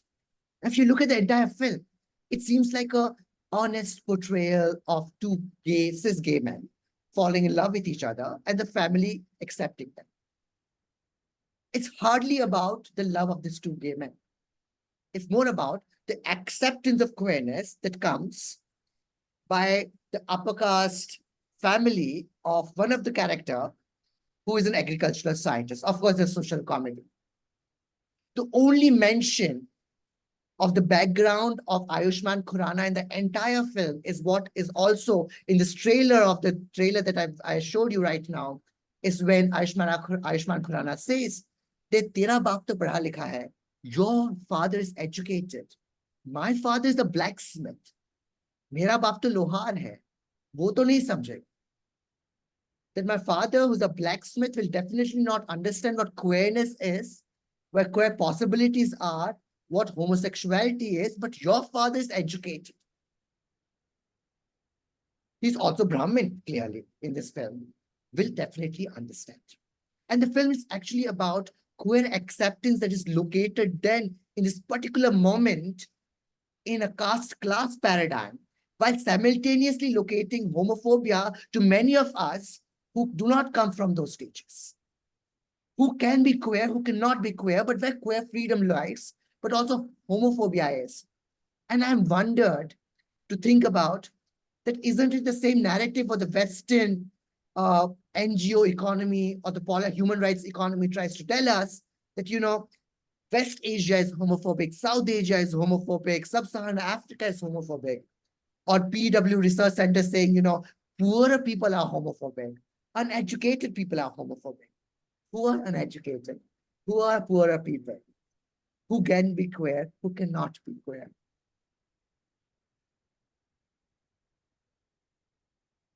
Keshav Suri Foundation. Keshav Suri was also one of the key petitioners in the 2018 case of Section 377, which was read down by the Honorable Supreme Court of 6 September. 3 years anniversary, they launched this particular video. I want to show this video. I'm so sorry if I'm showing too many things, but I want to just make you aware of what kind of material is being circulated around us, but how this material is also geographically inclined and actually telling about divisive politics about who can be queer and who cannot be queer, and also locating homophobia in certain places. Because so much of critique has happened that, how queerness is always presented as urban, has always been presented as rich, who can go to Depot 48 and be asked, do you condemn Hamas? Many times I'm asked my caste in many of these places, what are we being recruited for? Because in this particular video, Keshav Suri Foundation decides they're going to shift the narrative to rural areas, not to the class 1 cities, but to the countryside, and think about how does one feel queer in those spaces.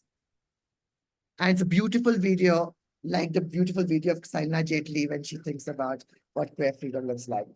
Perchai, in the shadows that many of our queer desires rest.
क्या चाहता है तू क्या चाहता है क्या चाहता है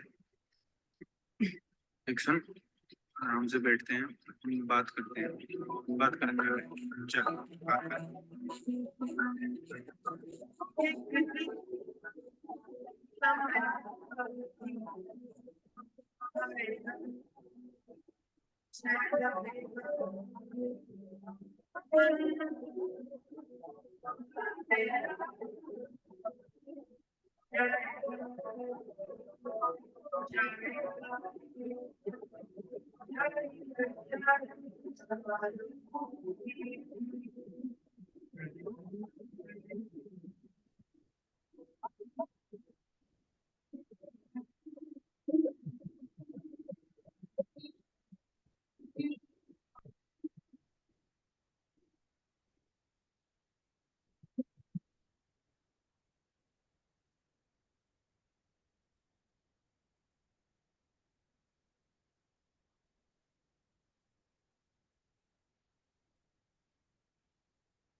Now, like the 2014 brilliant video of Sarina Jaitley, produced by United Nations Human Rights, which said, if you support human rights, please share this message.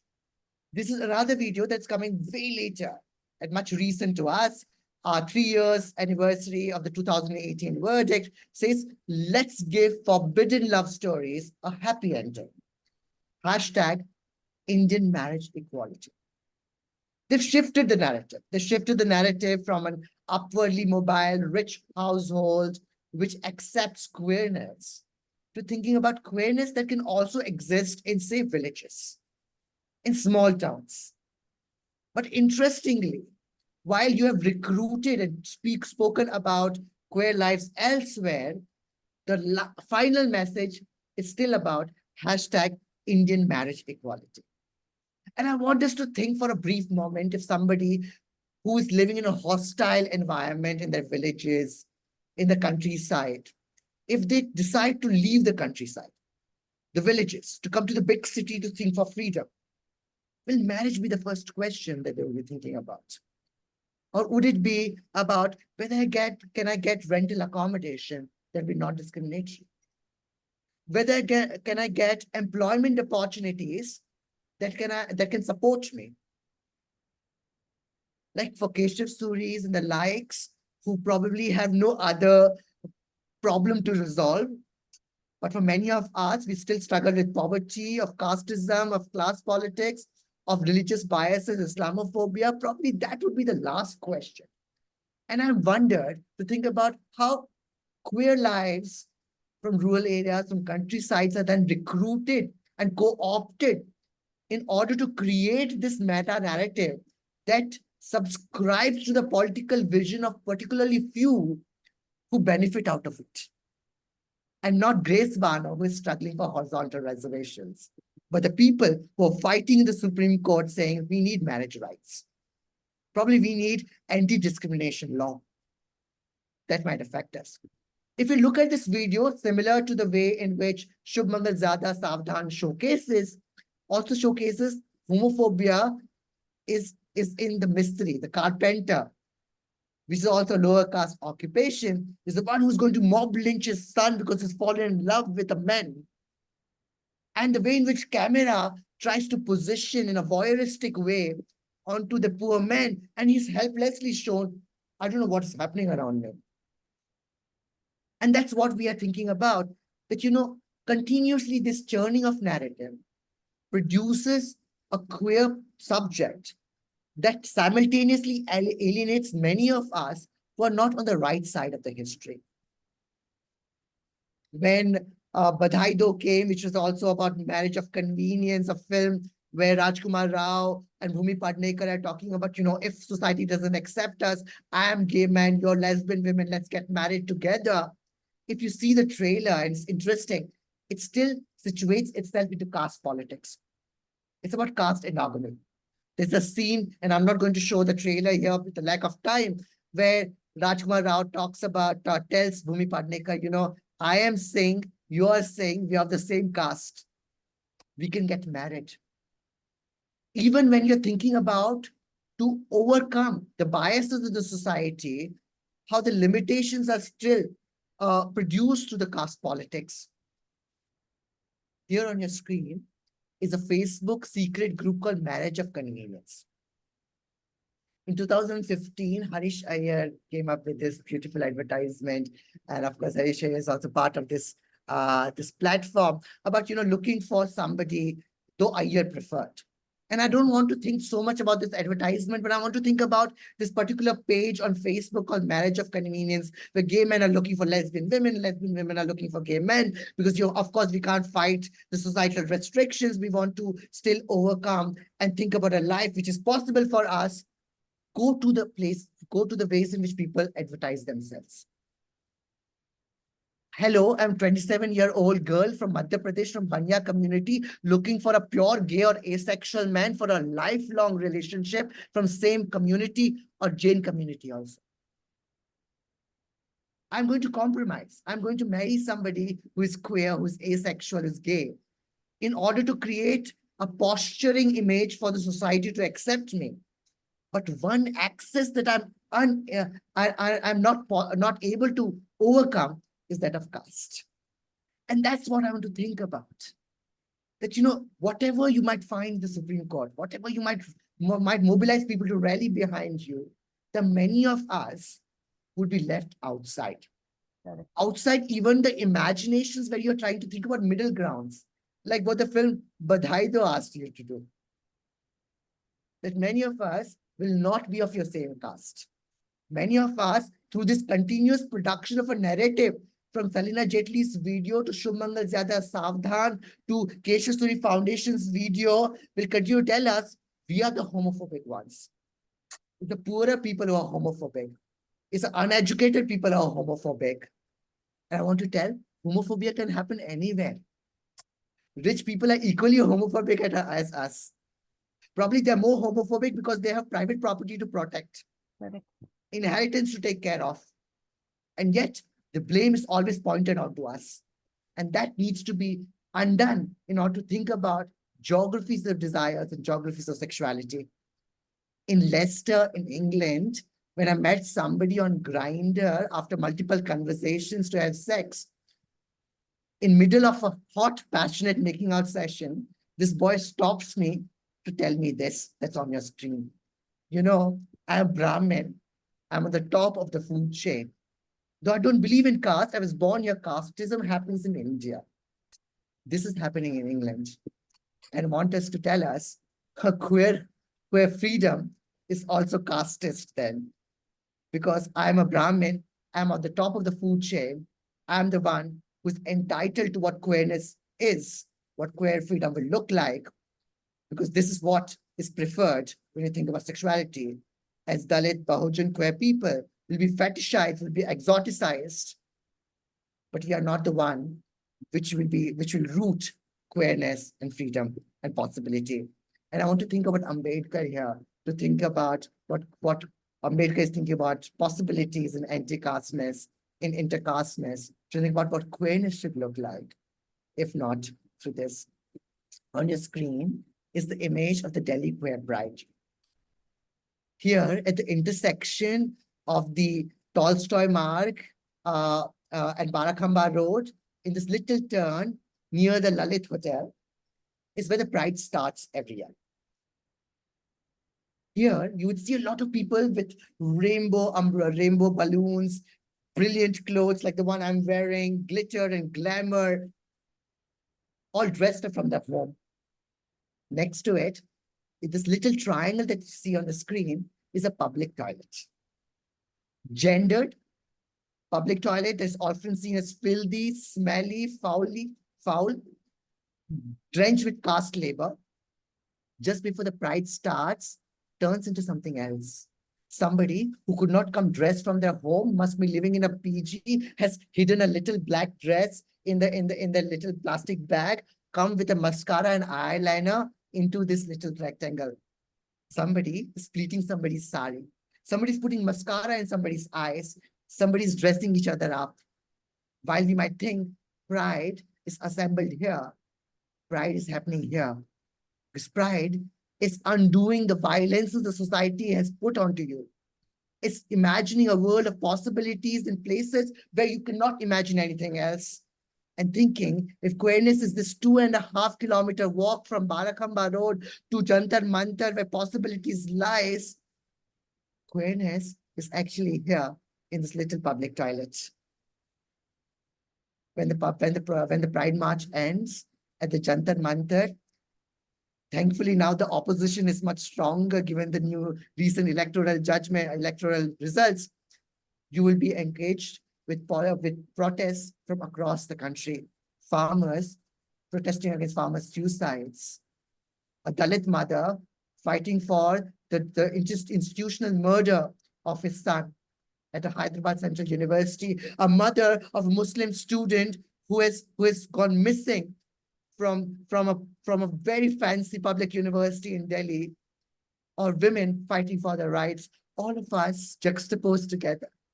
It is in this juxtaposition, there's a possibility of thinking of queerness that is not limited to some few people who can afford queerness and afford freedom that comes to recruiting all of our lives and say, not in our name.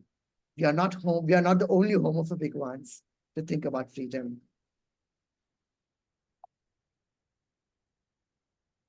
I'll end this presentation in 2015 when three of us went onto the stage, Dhruva Jyoti, Akhil Kang and me in Delhi Queer Pride. We spoke about what Dalit Queer Manifesto looks like. We talked about, we are not just queer and fabulous, but we are also lower caste, right? We also are the ones who are continuously at the receiving end of the violence from the very places where we seek refuge. And I read this poem, and I'm going to end this presentation with this poem. I'm so sorry if I took longer time than I was expected to take. Apologies, but probably we need to take this space. This is the poem I read at that time. It's in Hindi. I'm so sorry. I had put a slide, but it's not here anymore. कौन समझेगा और कौन नहीं? कौन समझेगा और कौन नहीं? किस भाषा में बोलूं तुमको जो भाव लिखे इस कविता में शब्दों को उनका भान नहीं. मेरी कविताएं पौनो मौन नहीं.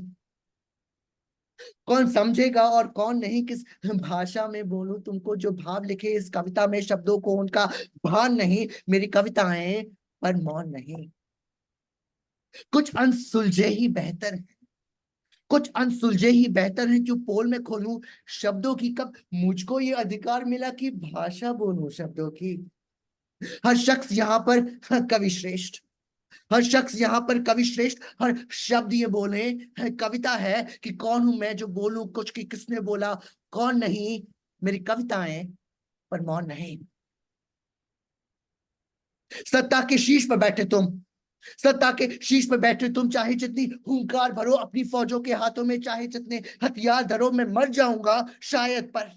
मैं मर जाऊंगा शायद पर. तुम चुप्पी जितनी थोपोगे मेरे गीतों को क्या रोकोगे. मेरे गीतों को क्या रोकोगे. In the geographies of desires, we are not just the centers of homophobia.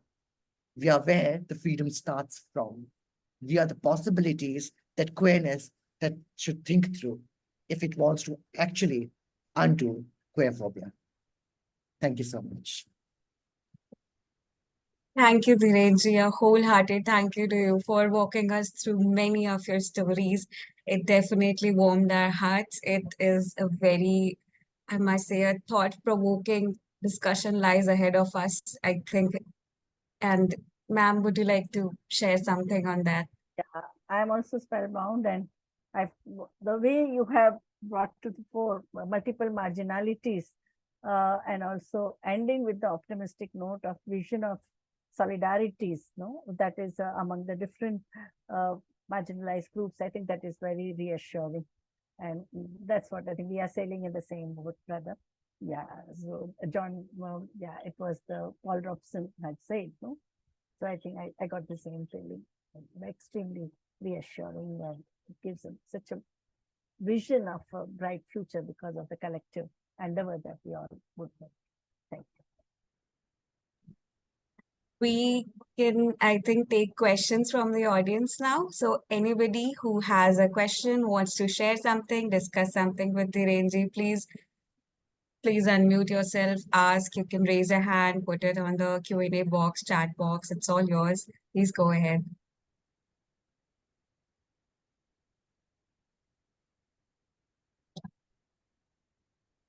There's a question by Amita Bushji, or I think a sort of discussion point, I guess.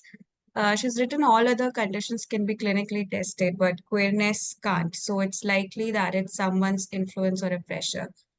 I think we have experts here for some take on that. Dhiren.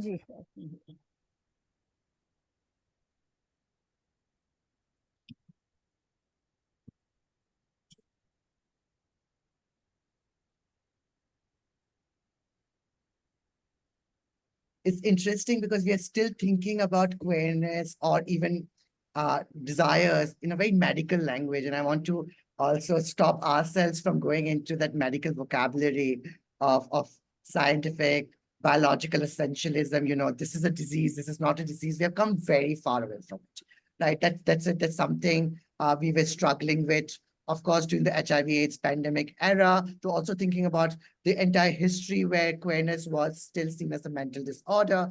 Even the mental health institutes have come to say that, you know, that's not, right? And I want to think through that, you know, while this question also stems from a position where we think of heterosexuality as taken for granted as a natural normative framework, right? As something that is pre-given. That's what is the line that everybody would have taken unless they went wayward. And I want to think about, you know, all of these lines of sexuality are wayward lines, right? There's nothing called straight line. And therefore, if we are saying homosexuality is socially constructed, heterosexuality is equally socially constructed, right? We are disciplined and trained into thinking about, you know, looking at your parents. That's the only way in which future can be thought through.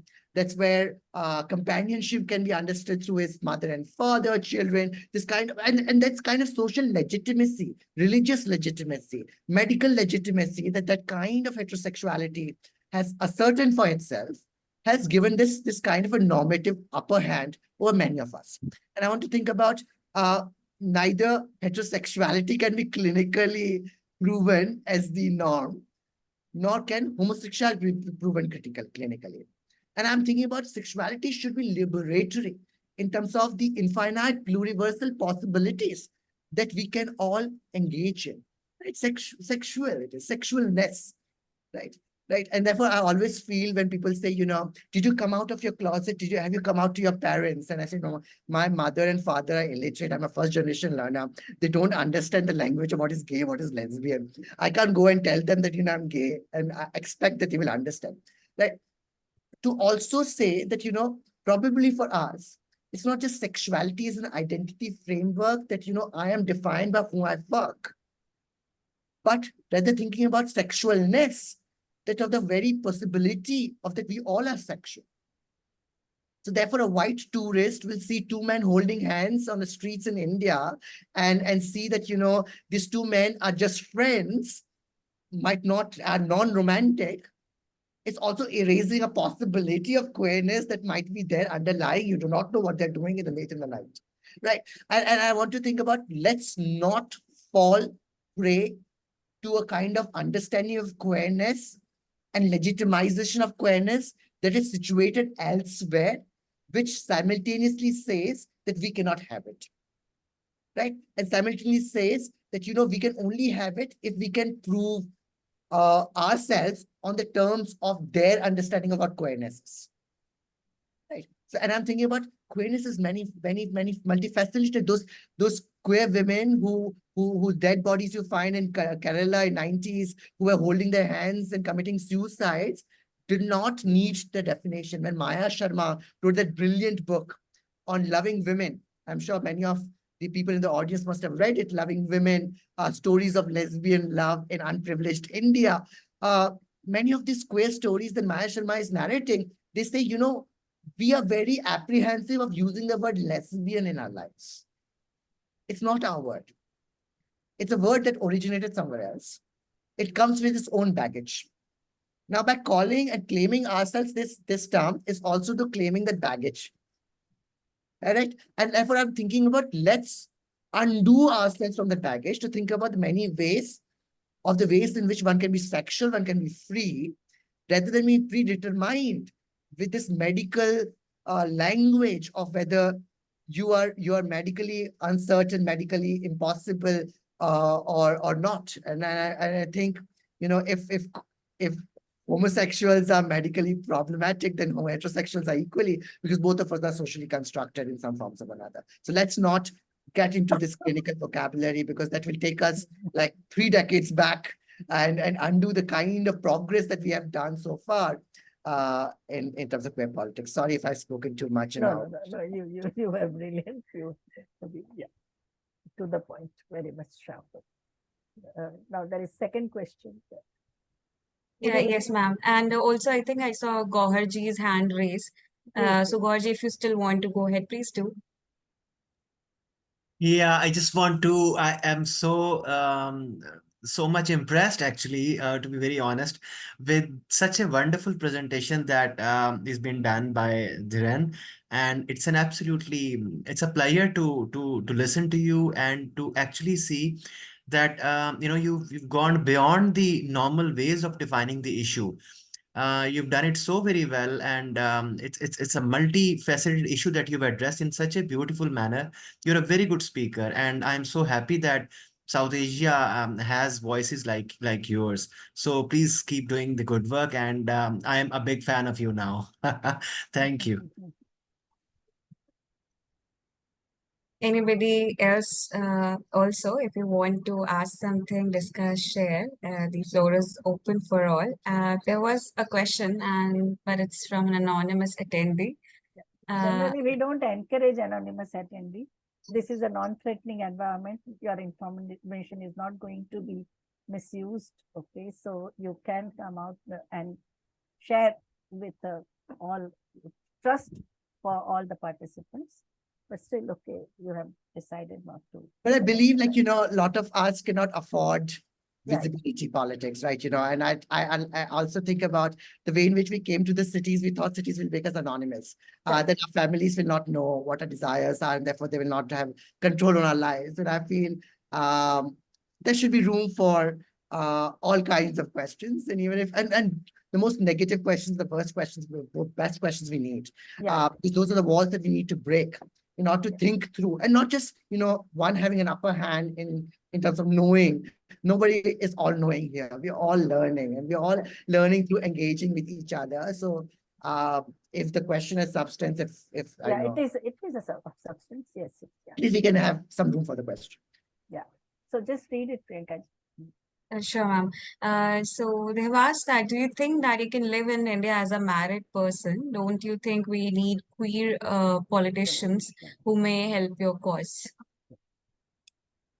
It's a very interesting question, because I hope you're familiar with Pink List India, which is this initiative which actually records all the politicians which are queer affirming, from MLAs to MPs, and they record and archive that if they've ever spoken in favor of queer rights, queer politics, it's an archive. So you know that, you know, your voice is being heard or represented in those centers of power where probably many of us will not get room into. And that's exactly why we have been struggling with Transgender Protection of Rights Act, because how many trans people are there in the queer in parliament, right? How many queer people are there in parliament to represent us in the fullness of the way in which, and the variety of the ways in which queerness embodies, right?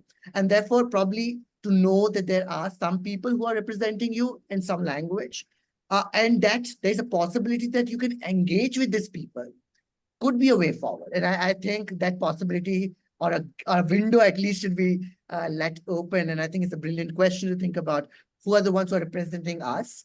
And are they representing us in the pluriversal form that we all embody, sexuality and queer politics, or is it still heteronormative?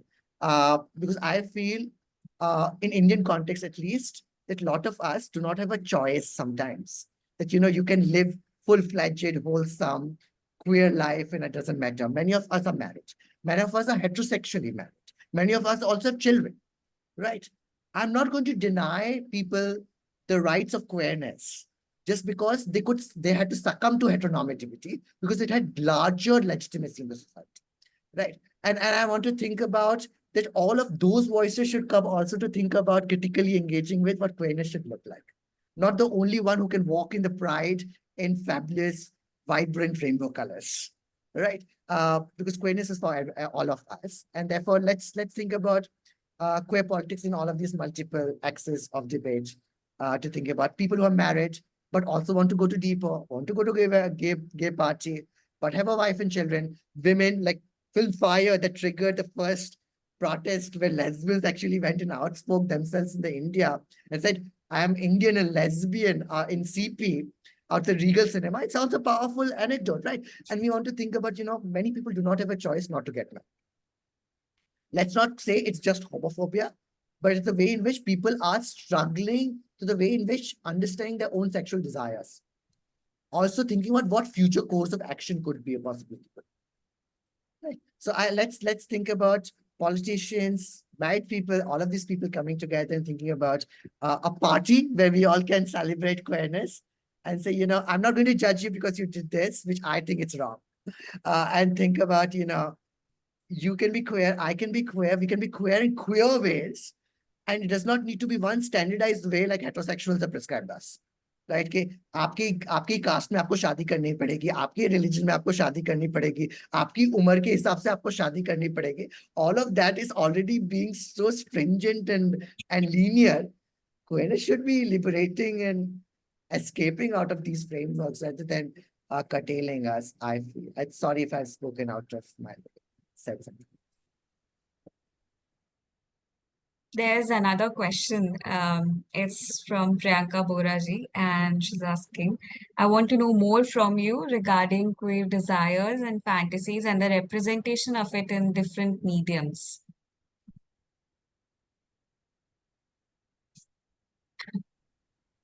I don't know if I'm well equipped to talk about fantasies in this platform right now, because there are groups which are run by queer feminists, which say kinky collective, and they talk about kink and fantasies and fetishes, which are also, as Gail Rubin wrote long time back in Thinking Sex, think about sex and sexual practices which will be condemned by society, of fantasies of yours which society will not readily accept. Of course, homosexuality is one kind of sexual practice that is not accepted, but even within queerness, there are many other forms of sexual practices that are condemned. And I'm thinking about what can there be room of all of these things. So I might not be able to give a very direct answer to it, to think about how kinky can queerness be, how fantastical queerness can be, how fetishizing queerness can be. All I'm here to talk about, at least in this presentation, to not just fetishize queer bodies that come from particular marginalities as exotic subjects of desire, but also marginalization, that they're only co-opted in order to promote a particular kind of narrative that suits particular kind of queer subjects that have lived and led historically privileged lives, to think about the multiplicity of queerness rather than singularity of queerness, that all of the 3 videos that I showed you, they're all cis gay men. Right? They're all about gay men who look in a particular manner, dress in a particular manner, look in a particular manner. Ayushmann Khurrana also has 6-pack abs. Right? Just because he had put a nose pin doesn't make him gender fluid. Right? Just gender transgressive in that way. Right? Because we know how much of what trans love is seen as. Right? Because while we are fighting for same-sex marriage rights, Madras High Court has already given like trans women can get married. But that we do not see as queer marriage. We see it as a straight marriage. And I want to think about what limits us of thinking of these things.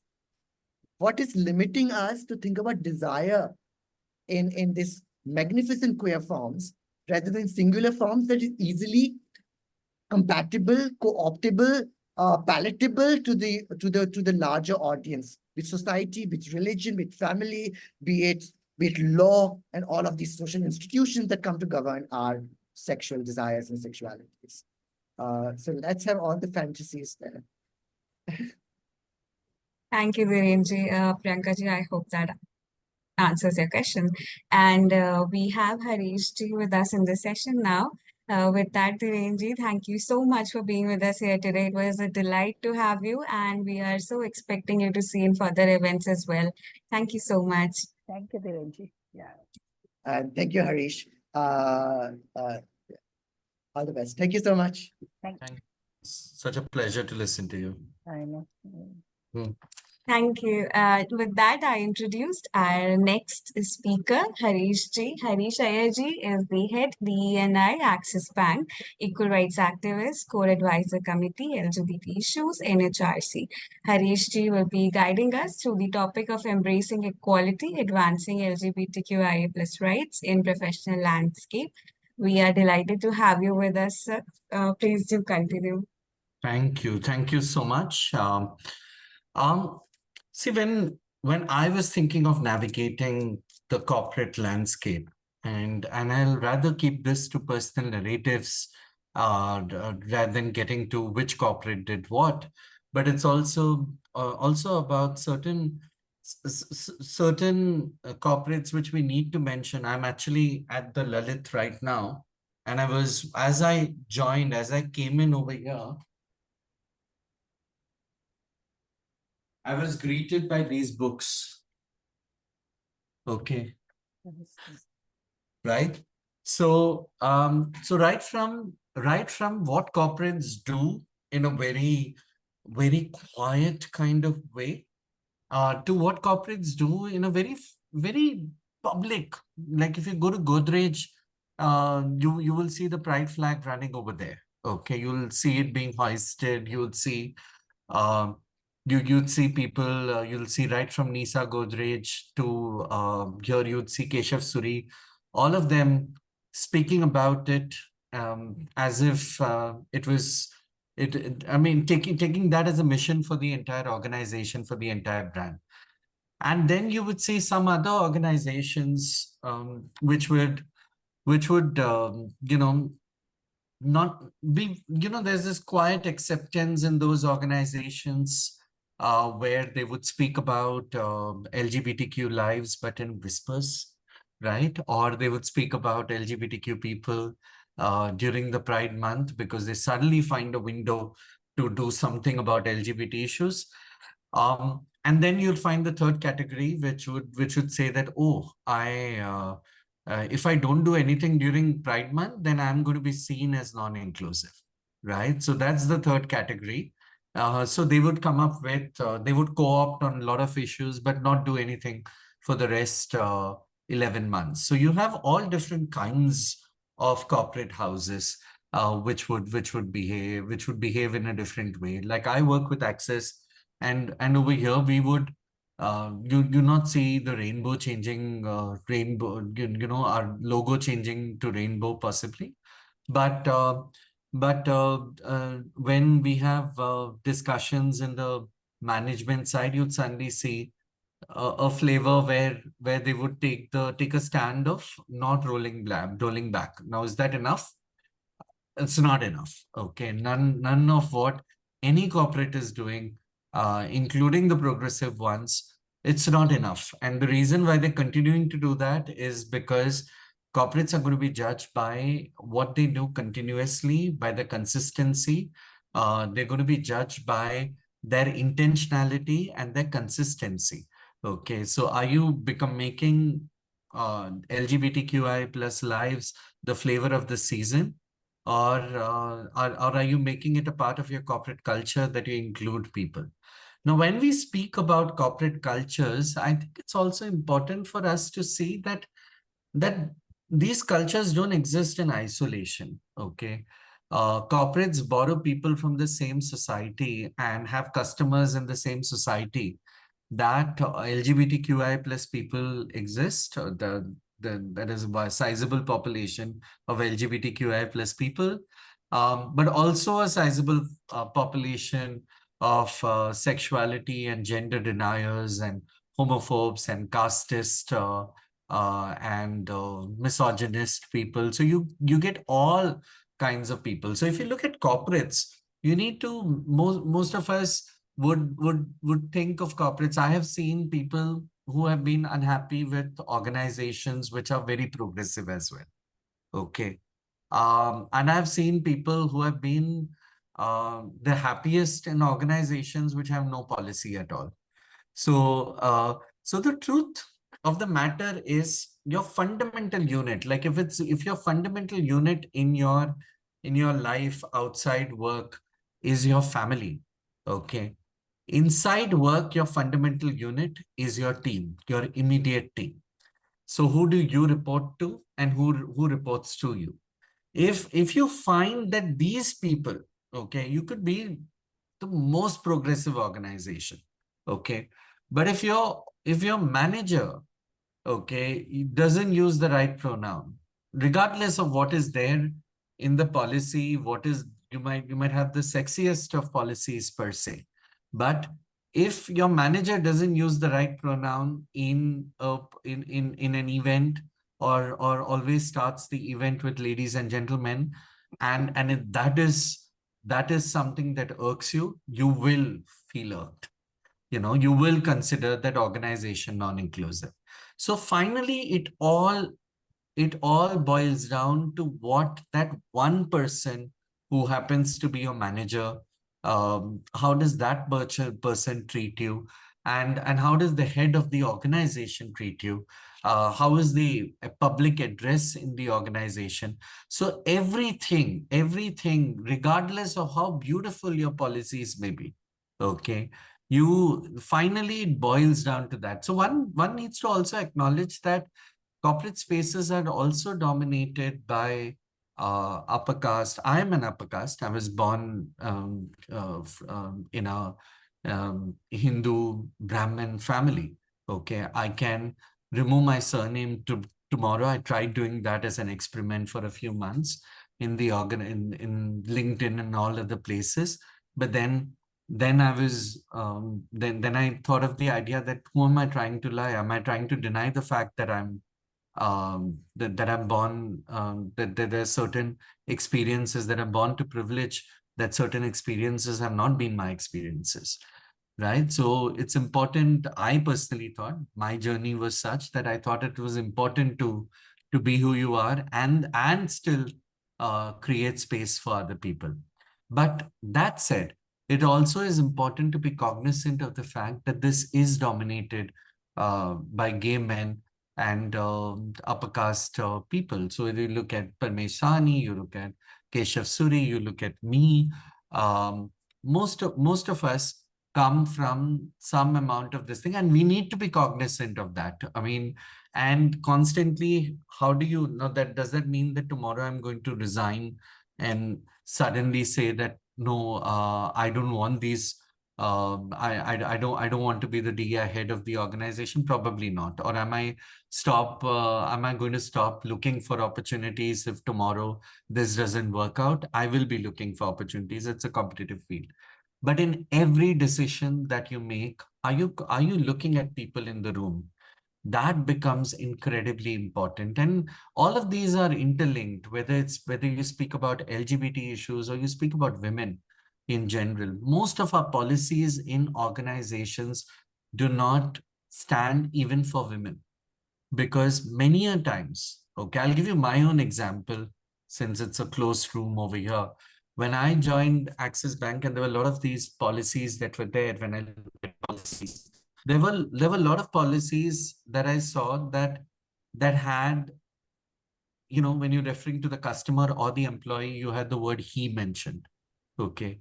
So by default, the policy doesn't. If you look at the law, the language of law, many a times the word he, but where it's understood that when you say he, it is understood that it's for everybody, right? But a lot of these things need to change. So it gets much easier if you just do a Control F and change all the he's and she's to they, because they stand. So you don't even need to say he, she, or they.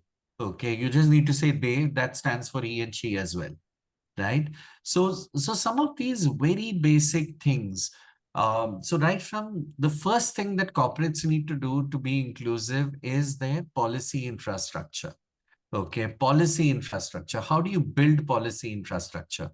Now, everyone would say because it's about restrooms and there's this huge debate about restrooms in the US, people think that, oh, restroom bana diya to sab kar diya, bahut inclusive ho gaya. We're the most inclusive because we have a restroom, right? But the truth is that restrooms might take time because you physically need to create something over there, right? But to change your policies or to just upgrade your policies, the most simplest of thing that you need to do is change the gender markers in your policy, make all of them they. Okay, if you translate it in Hindi, it becomes aap or vah, you know. So it is in many ways, even if you say they, even if people don't, and unless you have somebody who is ultra, you know, this anti-woke activist or something of that kind in the organization who'll raise who'll raise their voice, I think most of them might not even notice that something like this has changed in the organization. So one is change all policies today. Okay, that becomes the first and foremost thing that any organization could do, and it's within your reach. So it's the apple that is closest to the ground. Okay, you can pluck it. You don't need to wait for it to fall, right? So that happens to be the first and foremost thing that organizations need to do. Second is in your teams. I'm not referring to. We often have this whole thing about organizations mentioning their gender percentages, and they mention the gender percentage in the binary. Okay. Now, it's a good thing to actually start from the binary also if you wish to start, if you think that your organization is way behind and to speak about LGBTQIA plus issues is they're going to take another 2 years to speak about that, and they should be, of course, they need to be speaking about it day before yesterday. But even if they're going to take 2.5 years, and that's your assessment of the organization, I think the first step to inclusion could be about the first major minority in the organization, which could be women. Okay, so how do you start with that? So first start addressing, look at all the language that is used in the room. So I'm a very firm believer of the fact that if you cannot change language, you will never be able to change culture. So it needs to begin with language. One is policy. You take care of policy, okay, make all the policy day, that's taken care of, okay. Then you have other policies like sexual harassment policy. There is no organization that stops anybody from having their own policies of sexual harassment. All that you need to do is, of course, you have Vishaka guidelines mandates you to report the women, you know, cis women who get sexually assaulted. All the cases of sexual abuse or any kind of complaint needs to get reported. The only thing that doesn't happen when it comes to other genders, which are not cis women, are that it doesn't get reported. But that doesn't mean that you should not, an organization cannot have the same process for it. So you have an established process. So just co-opt in that process and make that gender inclusive. Okay, I'm not a big fan of the word gender neutral. I think everything should be gender inclusive, right? So so all gender inclusive, even the non-binary genders, all gender inclusive. Make the person a person rather than assigning a gender to the person. So automatically it stands for everybody. Then you might have the other, most organizations have a non-discrimination policy. So when you have a non-discrimination policy, again, usually you'll have all these laundry list of words which are there. There will be gender, there will not be sexuality, there will be caste, there will be gender, and just add the word sex and sexuality over there. So if you're in the beginning stages of setting up policies, start setting up, making your workplace more queer friendly. Start with policies and start with making all your policies inclusive. Once you're done with that, okay, once you're done with that, the next step is how do you make your teams inclusive? And there, the real battle is where you're having, how do you change language? Okay, and language comes out of habit. Okay, it might not be. I took a lot of time to understand pronouns myself. I go by both pronouns, he or she. But I took a lot of time because my activism begins from an era where there was nothing like respect. We used to abuse each other and speak because we used to try mirroring the world outside, where there were a lot of abuses that were heard. Okay. Yeah, I'll answer that. I have a question over there also. It could be sexual harassment of a person at the workplace. I think that should do. Yes, yes, yes. Sexual harassment of a person. The only thing that changes in Vishaka guidelines is the report. The number needs to be reported in Vishaka guidelines. Here, you don't need to report if it doesn't, but that doesn't mean your internal mechanism should not have spaces to report these things. Second is, can there be language training that could be provided? Language training, even if you're beginning with the binary, can we at least start in ensuring that when you're addressing somebody, okay, it doesn't become guys, okay, even if that is the stepping stone. Okay, I know guys is a more colloquial term, but can it be even if they want to say ladies and gentlemen rather than saying hello gentlemen, if it's a very macho this thing, it's a first step. It's not where we wish to reach, but it's the first step. And language is a culture, but if you can actually get them to develop a habit of saying hello everyone, hello people, start using collective nouns wherever they can, okay, I think that will be a great deal of good. But if you think that they don't even, if your organization is still in the binary, struggling in the binary, and you think to get them to say hello everyone is going to be a little distinct, at least start with ladies and gentlemen, okay. But if they, and then, so sometimes, corporate inclusion cannot be achieved in a day, okay. And corporate inclusion doesn't mean that your organization is 100% inclusive. You can never be sure about that. Like I could be in Lalit or you could be in Godrej and you could still face homophobia. You could still face transphobia. You could be in Axis and our customers still, you'll see complaints which still come out where they walk into a branch and they are not aware about the fact that queer people can open accounts with each other, right? So you will face these things. The legacy, the truth of the organization, the strength of the organization, the commitment of whichever organization that you're representing is whether you're pulling back your policies or whether you're strengthening your advocacy within the organization. There will be challenges, okay? There will be challenges in this. I can say for sure that in this group itself that we are addressing, we will have multiple thoughts, okay? I could have multiple thoughts. I'm a cheating vegan, okay? So I'm stand for all kinds of abuse and also abuse and cheating, because when I'm in parties and some things, I've cheated quite a lot, right? So I stand for all kinds of abuse of against all kinds of abuse, even regardless of species, okay?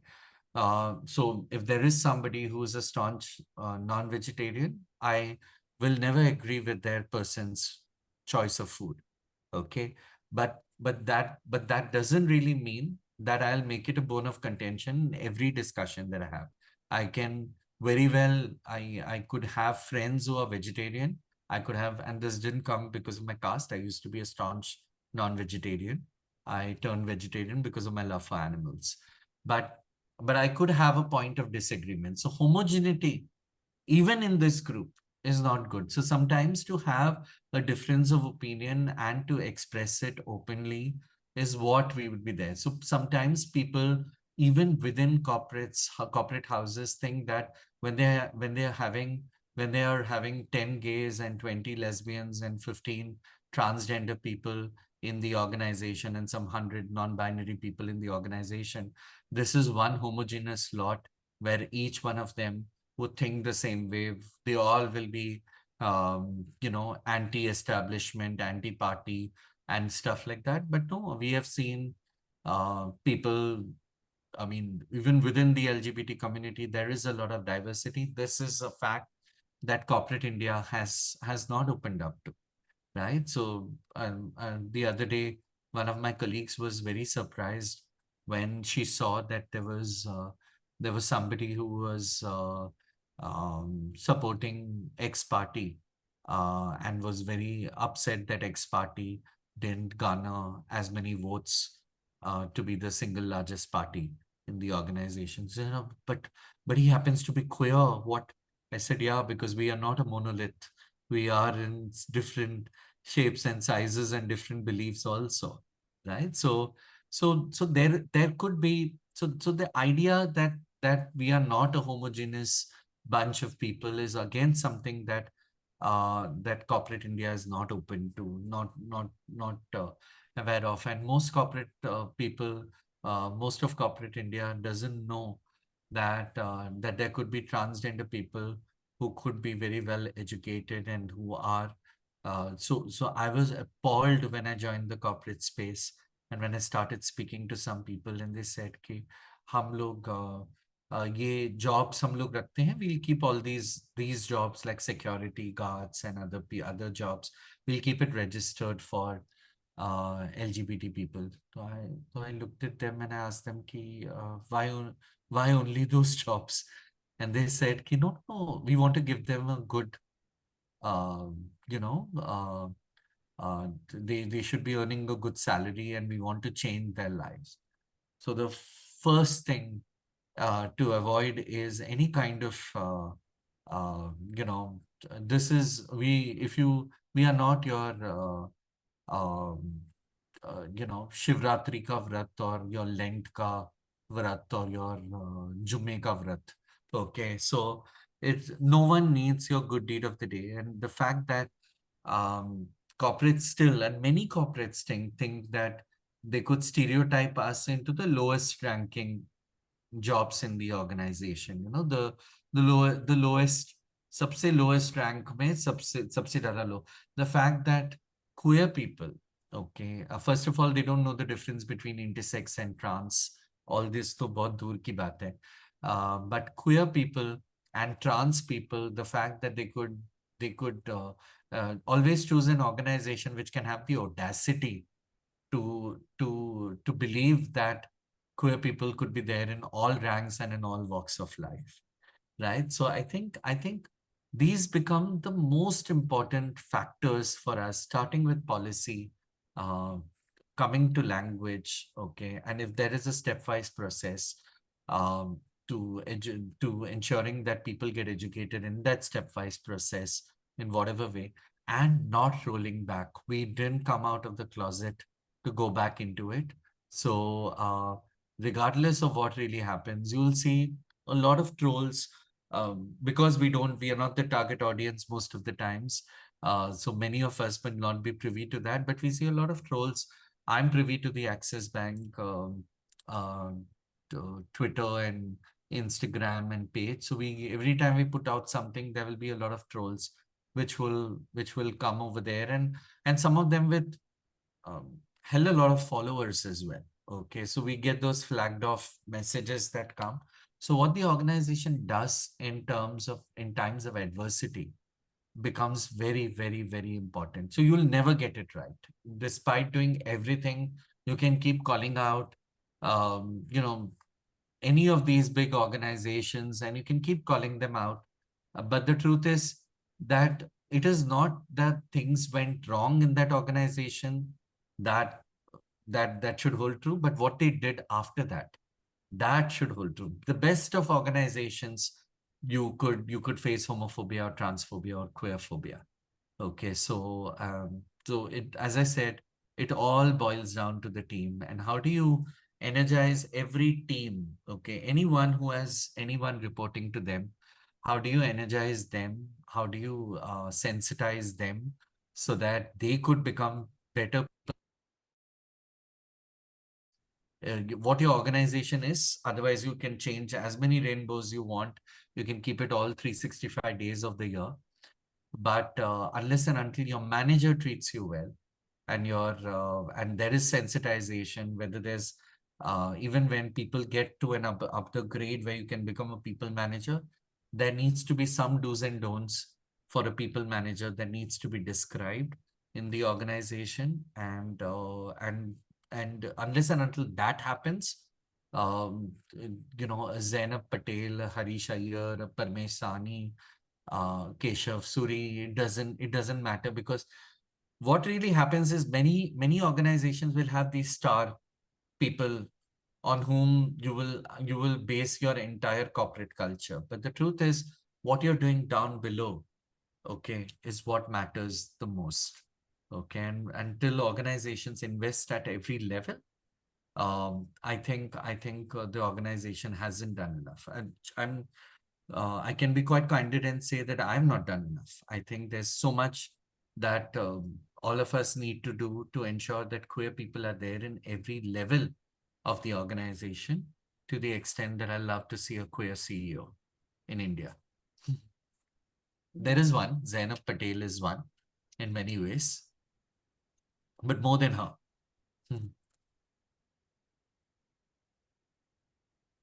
Anyone has any questions? If there's something that someone wants to ask?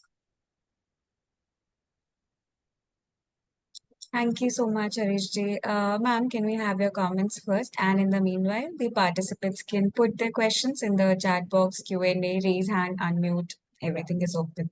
Yeah.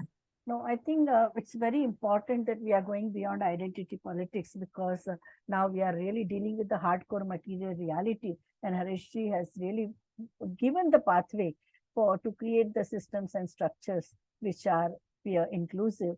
But I think we need to even legislate this. Which are the promotive policies that all employers, I won't say that only corporates, but even MSMEs and every informal sector, everywhere it has to be there. So I think central legislations are required about the promotive policy and the preventive policy. So do you have this kind of a draft charter of demand which has come out of the collective wisdom of the movement? So what we have, so I've been interacting with a lot of corporates, and one of the intentions is to have a charter of policies and practices which are organization agnostic, which we put across, like for instance, some of these can be really basic, okay, right from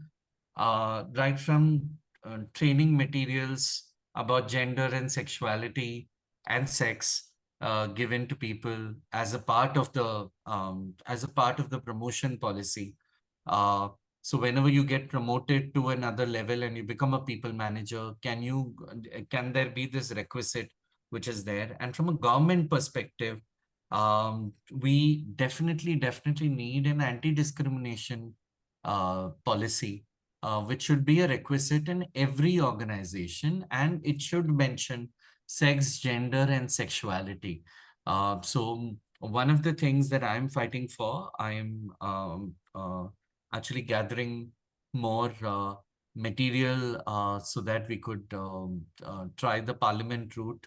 And if the parliament route doesn't work, try and try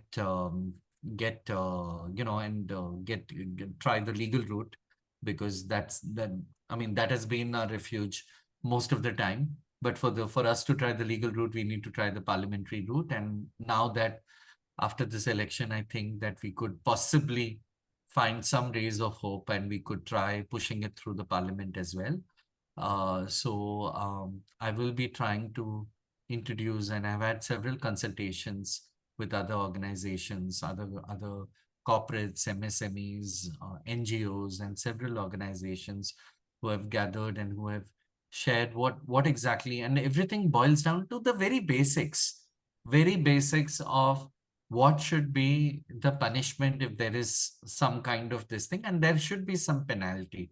And penalty not just in terms of money, but in terms of like how people are scared about posh.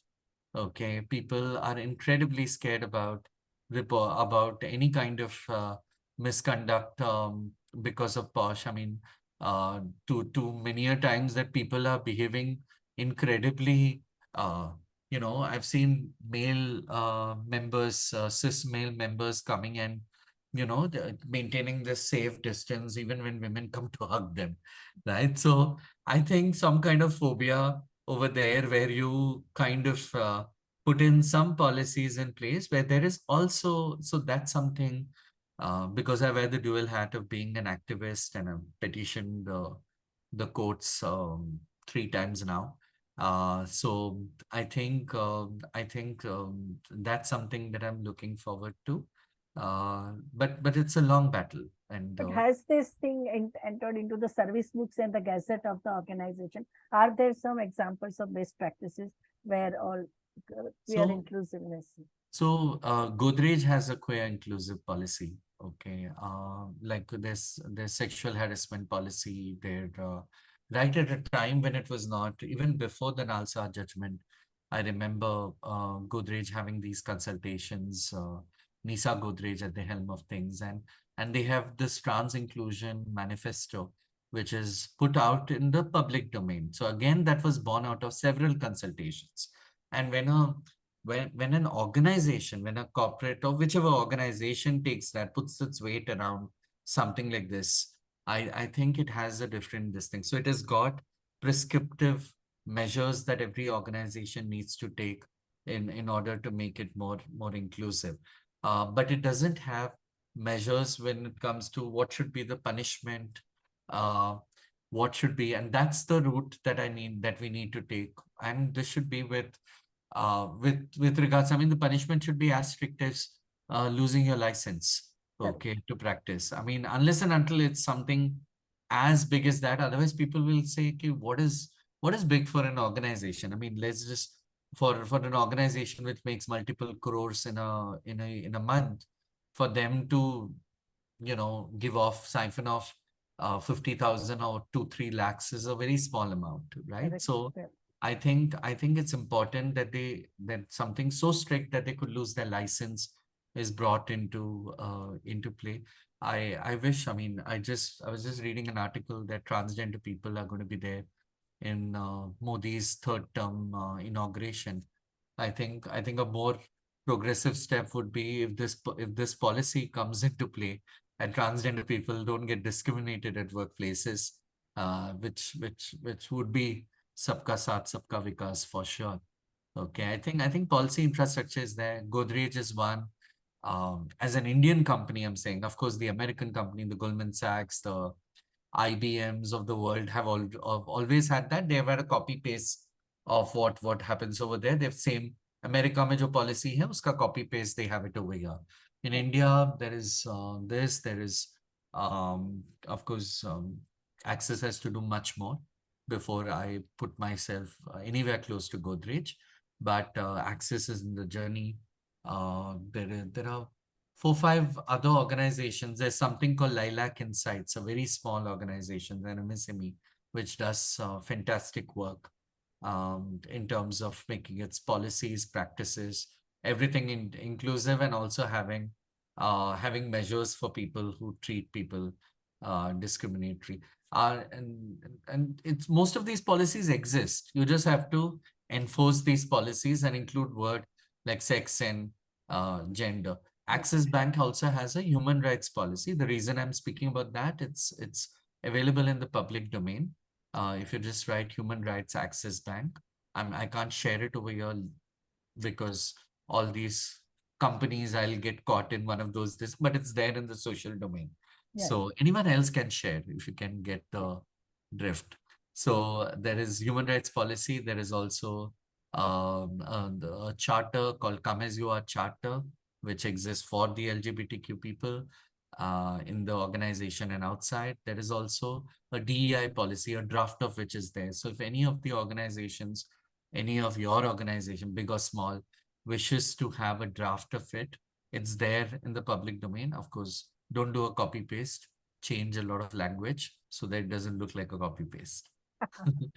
And do let me know if you want any help from my end on a personal level or on a professional level, do let me know. I'll be more than happy. Rimishri says there's no question from my end, but I wanted to convey my greetings. I saw you first time on such image. Actually, I was not there in the alternate sexuality episode.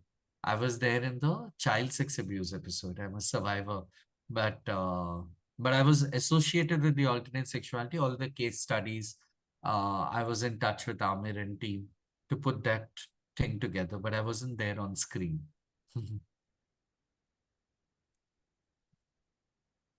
Non-normative practice designs a common master, the awareness surrounding the issue. So alternative sexuality helped me. I don't like the word alternative sexuality actually. Though I get what you're trying to say, Rimishri, but I personally don't like the word alternate sexuality. I think it's sexuality. I say there's only one alternate sexuality for me, that's heterosexuality. I was just pulling a fast one. So what the Kamesua charter, you said, what is the charter? It's called Come As You Are, Charter of Policies and Practices. I can share that. That is in the public domain. Yeah. So even in chat box if you write, yeah. Yeah, I can. I can't share if you just Google Axis Bank and human rights. And human rights, you will get it. Yeah, but this particular charter. Come As You Are, I'll share that with you. That I can share. Yeah. In the meanwhile, I think Gohilji has something to say or a question. Gohilji, you can go ahead. Thank you so much. Thank you, Harish, for sharing and for giving us this very enlightened talk.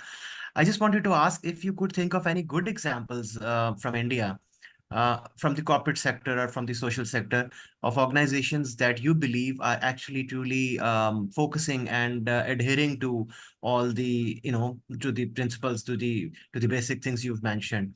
It'll be a good idea to see the good side as well. So if you could just answer that, please. Thank you so much. Gohil, thank you. Thank you for the question. Godrej is a beacon of hope. Okay. If you they also, if you follow them on LinkedIn, they have a newsletter that comes out regularly, and they really stick their neck out. Okay. They are an organization which was there from the freedom movement. I mean, they sided with Gandhi during the freedom movement, and they're not afraid to stick their neck out with the community. So the best practices you'll see if you go to the Godrej website, even if you read this book by Khwaristan, and he describes a lot of experiences, good and bad, in Godrej. And of course there could be a lot of Godrej is one. Indian corporates, I can think of very few.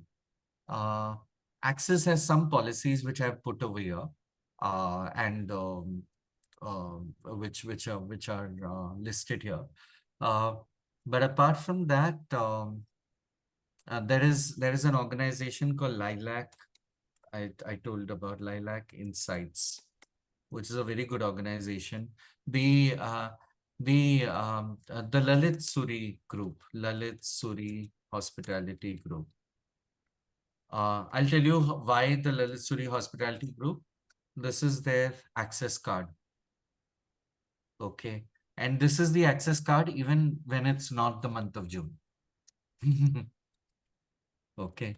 So organizations which can actually stick their neck out and speak, okay, beyond the month of June. Okay, so you see a lot of other multinationals which do that. Indian corporates, very few. Axis did that, but I think they joined the bus pretty late. I think they should have done it much earlier. Okay, I'm the in-house critic of the bank. I think everyone did it much earlier. Godrej was the first to do it when it was not sexy to be queer. Do we have any more questions from the participants? I think we'll just give it a couple of minutes. Shinoy GS, please go ahead. Hi Harish, I'm Shanoy. My pronouns are he and him, and I'm a transgender man working in the DEI space for a non-profit actually. So it's kind of dancing with the devil in that sense. And so my personally, what I find most cringe in corporate DEI inclusion is awards. Most inclusive company award, rainbow award for company. Uh, I mean, it's very vague in the sense that who is giving these awards and for what, and to what extent is it kind of poisoning the intentions around inclusivity in the corporate world, you know? Even a lot of well-intentioned organizations that work in the DEI space, like for if I could name a few, like Workplace Pride in Amsterdam, or Pride Circle in India. We have Periphery as well. They've started offering awards to for companies to kind of work towards earning these awards for their inclusive policy. And I'm just trying to understand, is that really for the good, or is it going to like further kind of make inclusivity a means of consumption, are we being inclusive because we are gaining something out of it? And, or is it because, truly understanding that diversity and inclusion is what moves society forward? Or is it that for my brand, this is something I need to do? I Yeah. have to kind of, bargain with that kind of a thing. Thanks, Shanoy. I think a very, very important question. I personally feel it is not the award, but the process of the award that defines the whole thing. Like for instance, there are many awards that I know that many organizations get. I don't want to get into a naming shaming wala thing, because then those organizations become popular also. Okay, I don't want to give them that popularity. So so I think one of the things that we need to keep in mind is the process. Like many of these awards have a stringent, there are some awards which have a stringent process. You need to demonstrate like for instance, many of these organizations have something like, oh, you need to show that you have got so many LGBTQI plus people to participate in the award. Now, what happens to closeted LGBTQI plus people? Okay.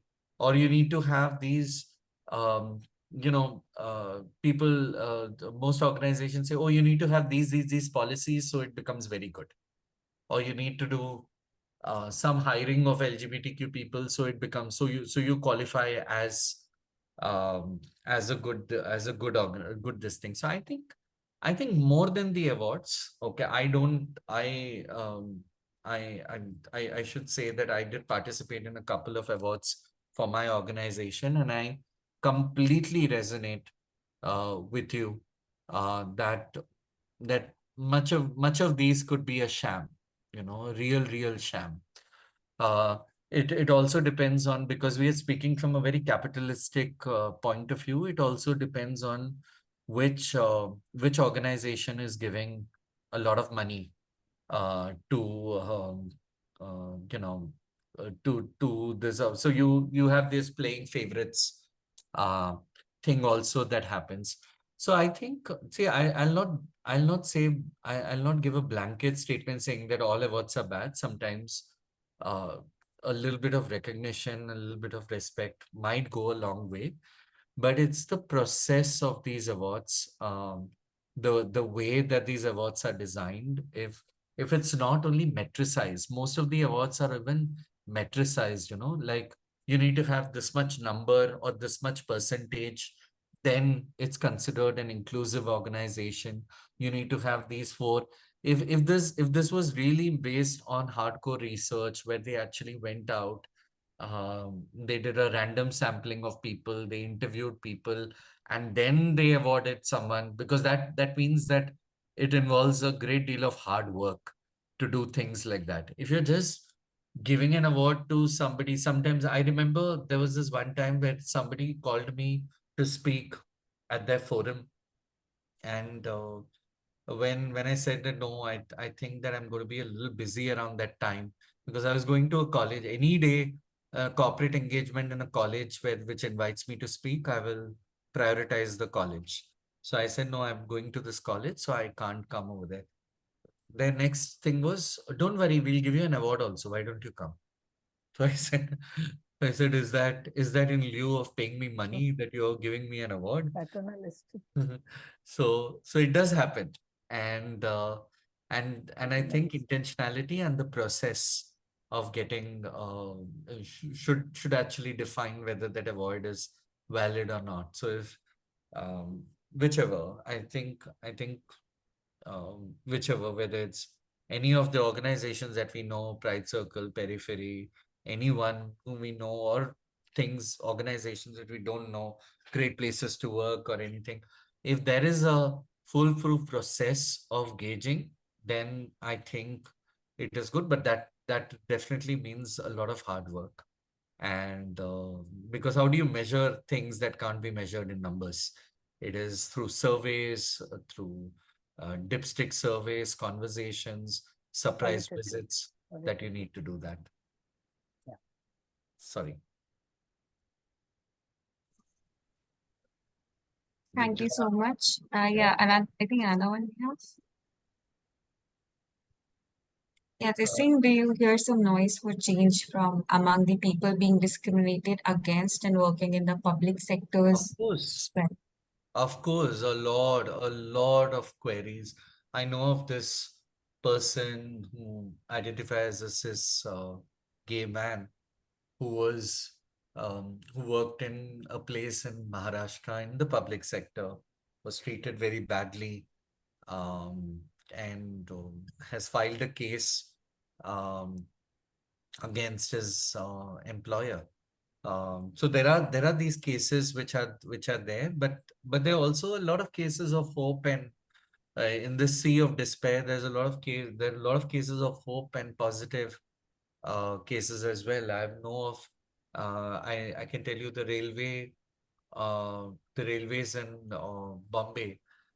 They had invited me for a talk, and when I went there, they had decorated the place with some rainbows, and and a few people over there came out, and it was clearly a non-issue.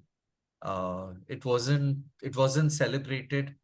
It wasn't Their sexuality was not celebrated or venerated or anything of that kind. It was just a non-issue, and aren't we all fighting for that? I know we get a lot of attention, but aren't we all fighting for a time where we completely go invisible? We become a part of the crowd and just disappear in the crowd. We all are waiting for that anonymity to happen and for us to become non-issues. And I think some of them, like I'll tell you, you'll be surprised, several organizations, government-based organizations. Once I received a call from somebody who wanted to train IAS and IPS officers in their Uttarakhand, they have a training center, Lala Lajpat Rai Training Center. So I went over there to offer training to them. So there is a lot of talk that is happening, and there are people who are out, not proud in social media probably, but many people who are out and proud that way, and who are found accepting places, and also non-acceptance is a norm, just as the corporate spaces. Thanks, Shreya. thank you so much, Harish. Any other questions, since we are also approaching the end of the session now? We have exceeded time limit. Yeah. Sorry for coming in No, late. I no, was no, no. traveling. We had a very interesting Mhm. discussions. No, you were just on time as you promised. Yeah. I think Shinoyji has some more points to say. Yeah, please go ahead. Yeah. I just have like kind of one more, maybe not exactly a question, but also kind of to expand on this conversation where, our understanding and definition of the workplace is constantly expanding, right? Perfect. Like for example, with the gig economy, right? A lot of people from the community who come from the grassroots are working as, say, Swiggy delivery personnel, or they are working as Rapido, Uber drivers. And for them, that is their workplace. And how are we extending those same rights and those same protections to them as and when the landscape of what we understand as a workplace is expanding? And I feel like, I think the approach to the approach we take to protections and inclusivity needs to like be flexible. I've noticed this thing in corporate True. spaces, like where there is a template for DEI, and every company kind of wants to follow it, Totally. but they're not really contextualizing it to the kind of services they provide, the kind of True. professions that members of the community kind of occupy in their understanding of a workplace. And I think like that in itself would be so beneficial, that we stop trying to copy the Western model, because True. their socio-cultural True. struggles, their communities is extremely different from ours. True. For us, most people, many members of the community are not English speaking. True. They're high school dropouts. And True. how do we kind of create space for them also in our ever expanding understanding of the workplace? True. So yeah, Yeah. it's just something I I wanted to share. totally get you. In fact, I'll narrate a small incident. There was this time when I was invited to this college in Bombay. Um, uh, um, uh, ये, Somaya College. How did I forget? Somaya Engineering College in Bombay. We had a very supportive, and this was in 2014. Very supportive. They in 2014 they had a pride. They had a whole pride gathering in their auditorium where they invited all of us to speak, and all of us were there except for one of my friends, Urmi Jadhav. Now she wasn't there, and everyone else was there, and we all were waiting for Urmi, and Urmi's phone was not reachable, and and we all were, we all went into the very quickly. We went on to the gossip mode, and we were thinking, usko to koi mil gaya hoga, wo chali gayi, and all that. We were gossiping with each other, and suddenly, by the end of the program, it was a 3-hour program. Suddenly, Urmi comes, with a lot of anger. She walks into the room and walks into the auditorium. And then we invite her, we call her to the stage, and here we are singing praises of Somaya College. The fact that at that time they're speaking about this, the principal is taking a stand, and everything. Urmi walked in, and Urmi was livid. She was angry. Urmi said that when she walked in to the gate of Somaya College, the security person over there told her, "आप जैसे लोगों को हम अंदर नहीं छोड़ते." And Urmi is a trans person belonging to the Hijra community. What you said is so true, because um, what we see, Shinoy, is might not be the only truth. When organizations speak of policies, they don't speak of, they could write caste, they could write religion, they could write these things, but are they going to feel, are they completely going to implement it? Is whether whether it's ingrained in their policies, whether their vendors are going to. If you look at the POSH policy, and that's why it's such a beautiful reference document, any company's POSH policy, it also stands for external vendors, and it defines the workplace as any place, not just like if you're working from home, your workplace becomes your home, right? So domestic violence becomes a part of your workplace grievance as well, right? So any place that's defined. So I think the idea of workplace needs to be, so if there's a Swiggy delivery person going and non-English speaking Swiggy delivery person going in this thing, do we translate all the policies in various languages? That becomes important. And also to ensure that you define workplace as any place that you're doing business. Even if I'm sitting at home and thinking, Henna, yeah, yeah, you're right, Shania. Yeah, workplace. And that's why sometimes we don't need to do new things. We sometimes can just borrow from the feminist movement. If you look, I mean, from the posh policy, regardless of the politics of the movements per se, but the posh policies and organizations define workplace in a more fluid way.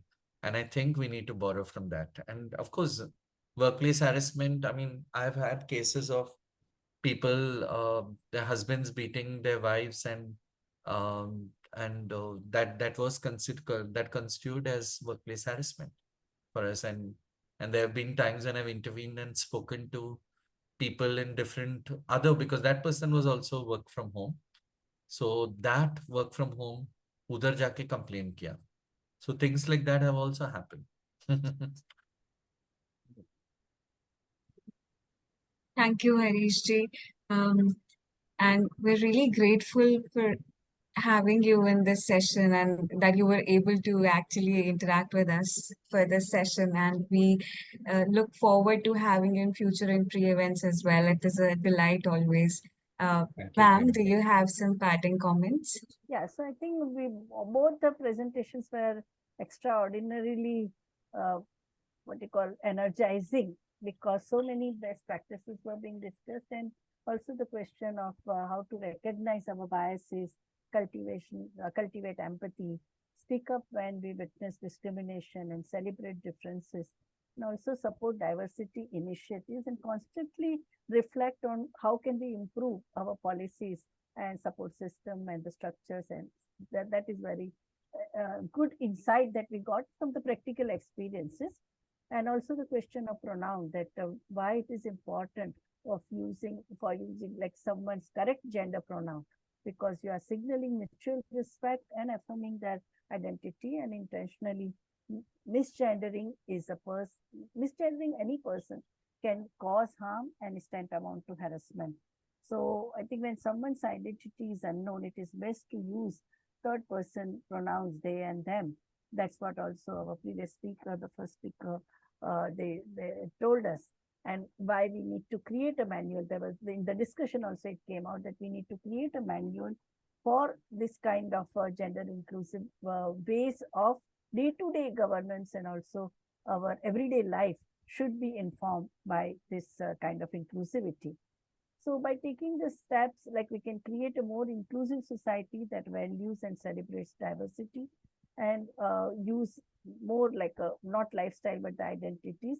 The question, even the use of gay and lesbian instead of homosexual, which has derogative connotation, and so many other derogatory words that which are used in the labor market, in the mainstream of our day-to-day life. I think we need to have a relook at that.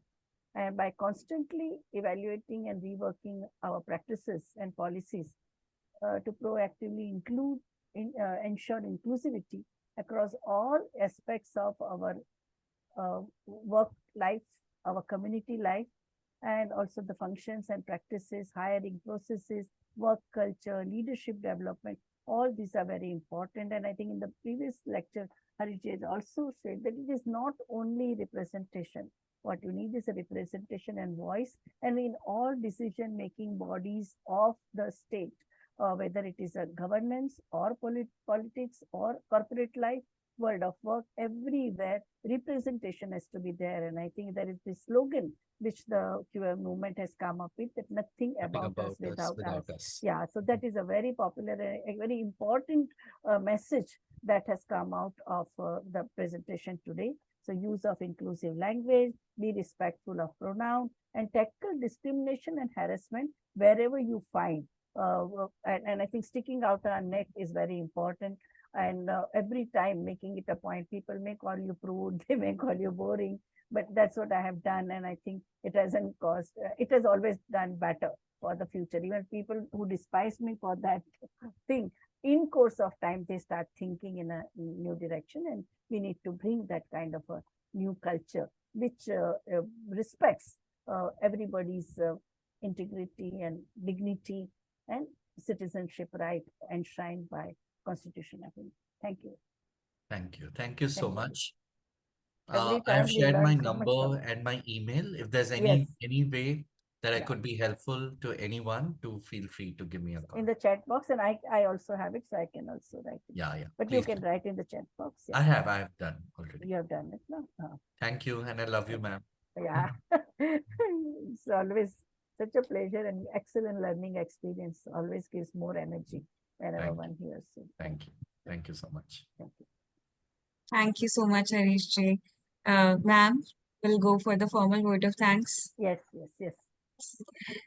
So as we come to the end of the second day of Beyond Binaries, Cohort 2, themed LGBTQIA plus narratives, #VR, an online international summer school program, a 1-month online immersive on certificate training course. I, Prankanegi, researcher at IMPRI, Impact and Policy Research Institute, would like to propose the formal vote of thanks on behalf of IMPRI New Delhi. We are grateful to our experts for the second day session, Harish Iyer ji and Dr. Dhiren Borisa ji, for taking out their valuable time and allowing us to learn from this online certificate program. We thank our chair, Professor Vibhuti Patel ji, for convening all the sessions. We thank all of our participants who have raised pertinent questions and actively participated in today's deliberation. We look forward to welcoming you next Sunday, June 16, for our third day of the certification course. We are grateful if you're watching us later on YouTube or listening to us on our various podcasts or reading our publications. We hope you continue to join IMPRI's future events, Web Policy Talk and Web Policy Learning. Wishing you a very good evening and thank you. Thank you. Thank you, Priyanka ji, for conducting the session so beautifully. Thank you, ma'am. Especially Thank you. the Thank you. sharing session. Thanks.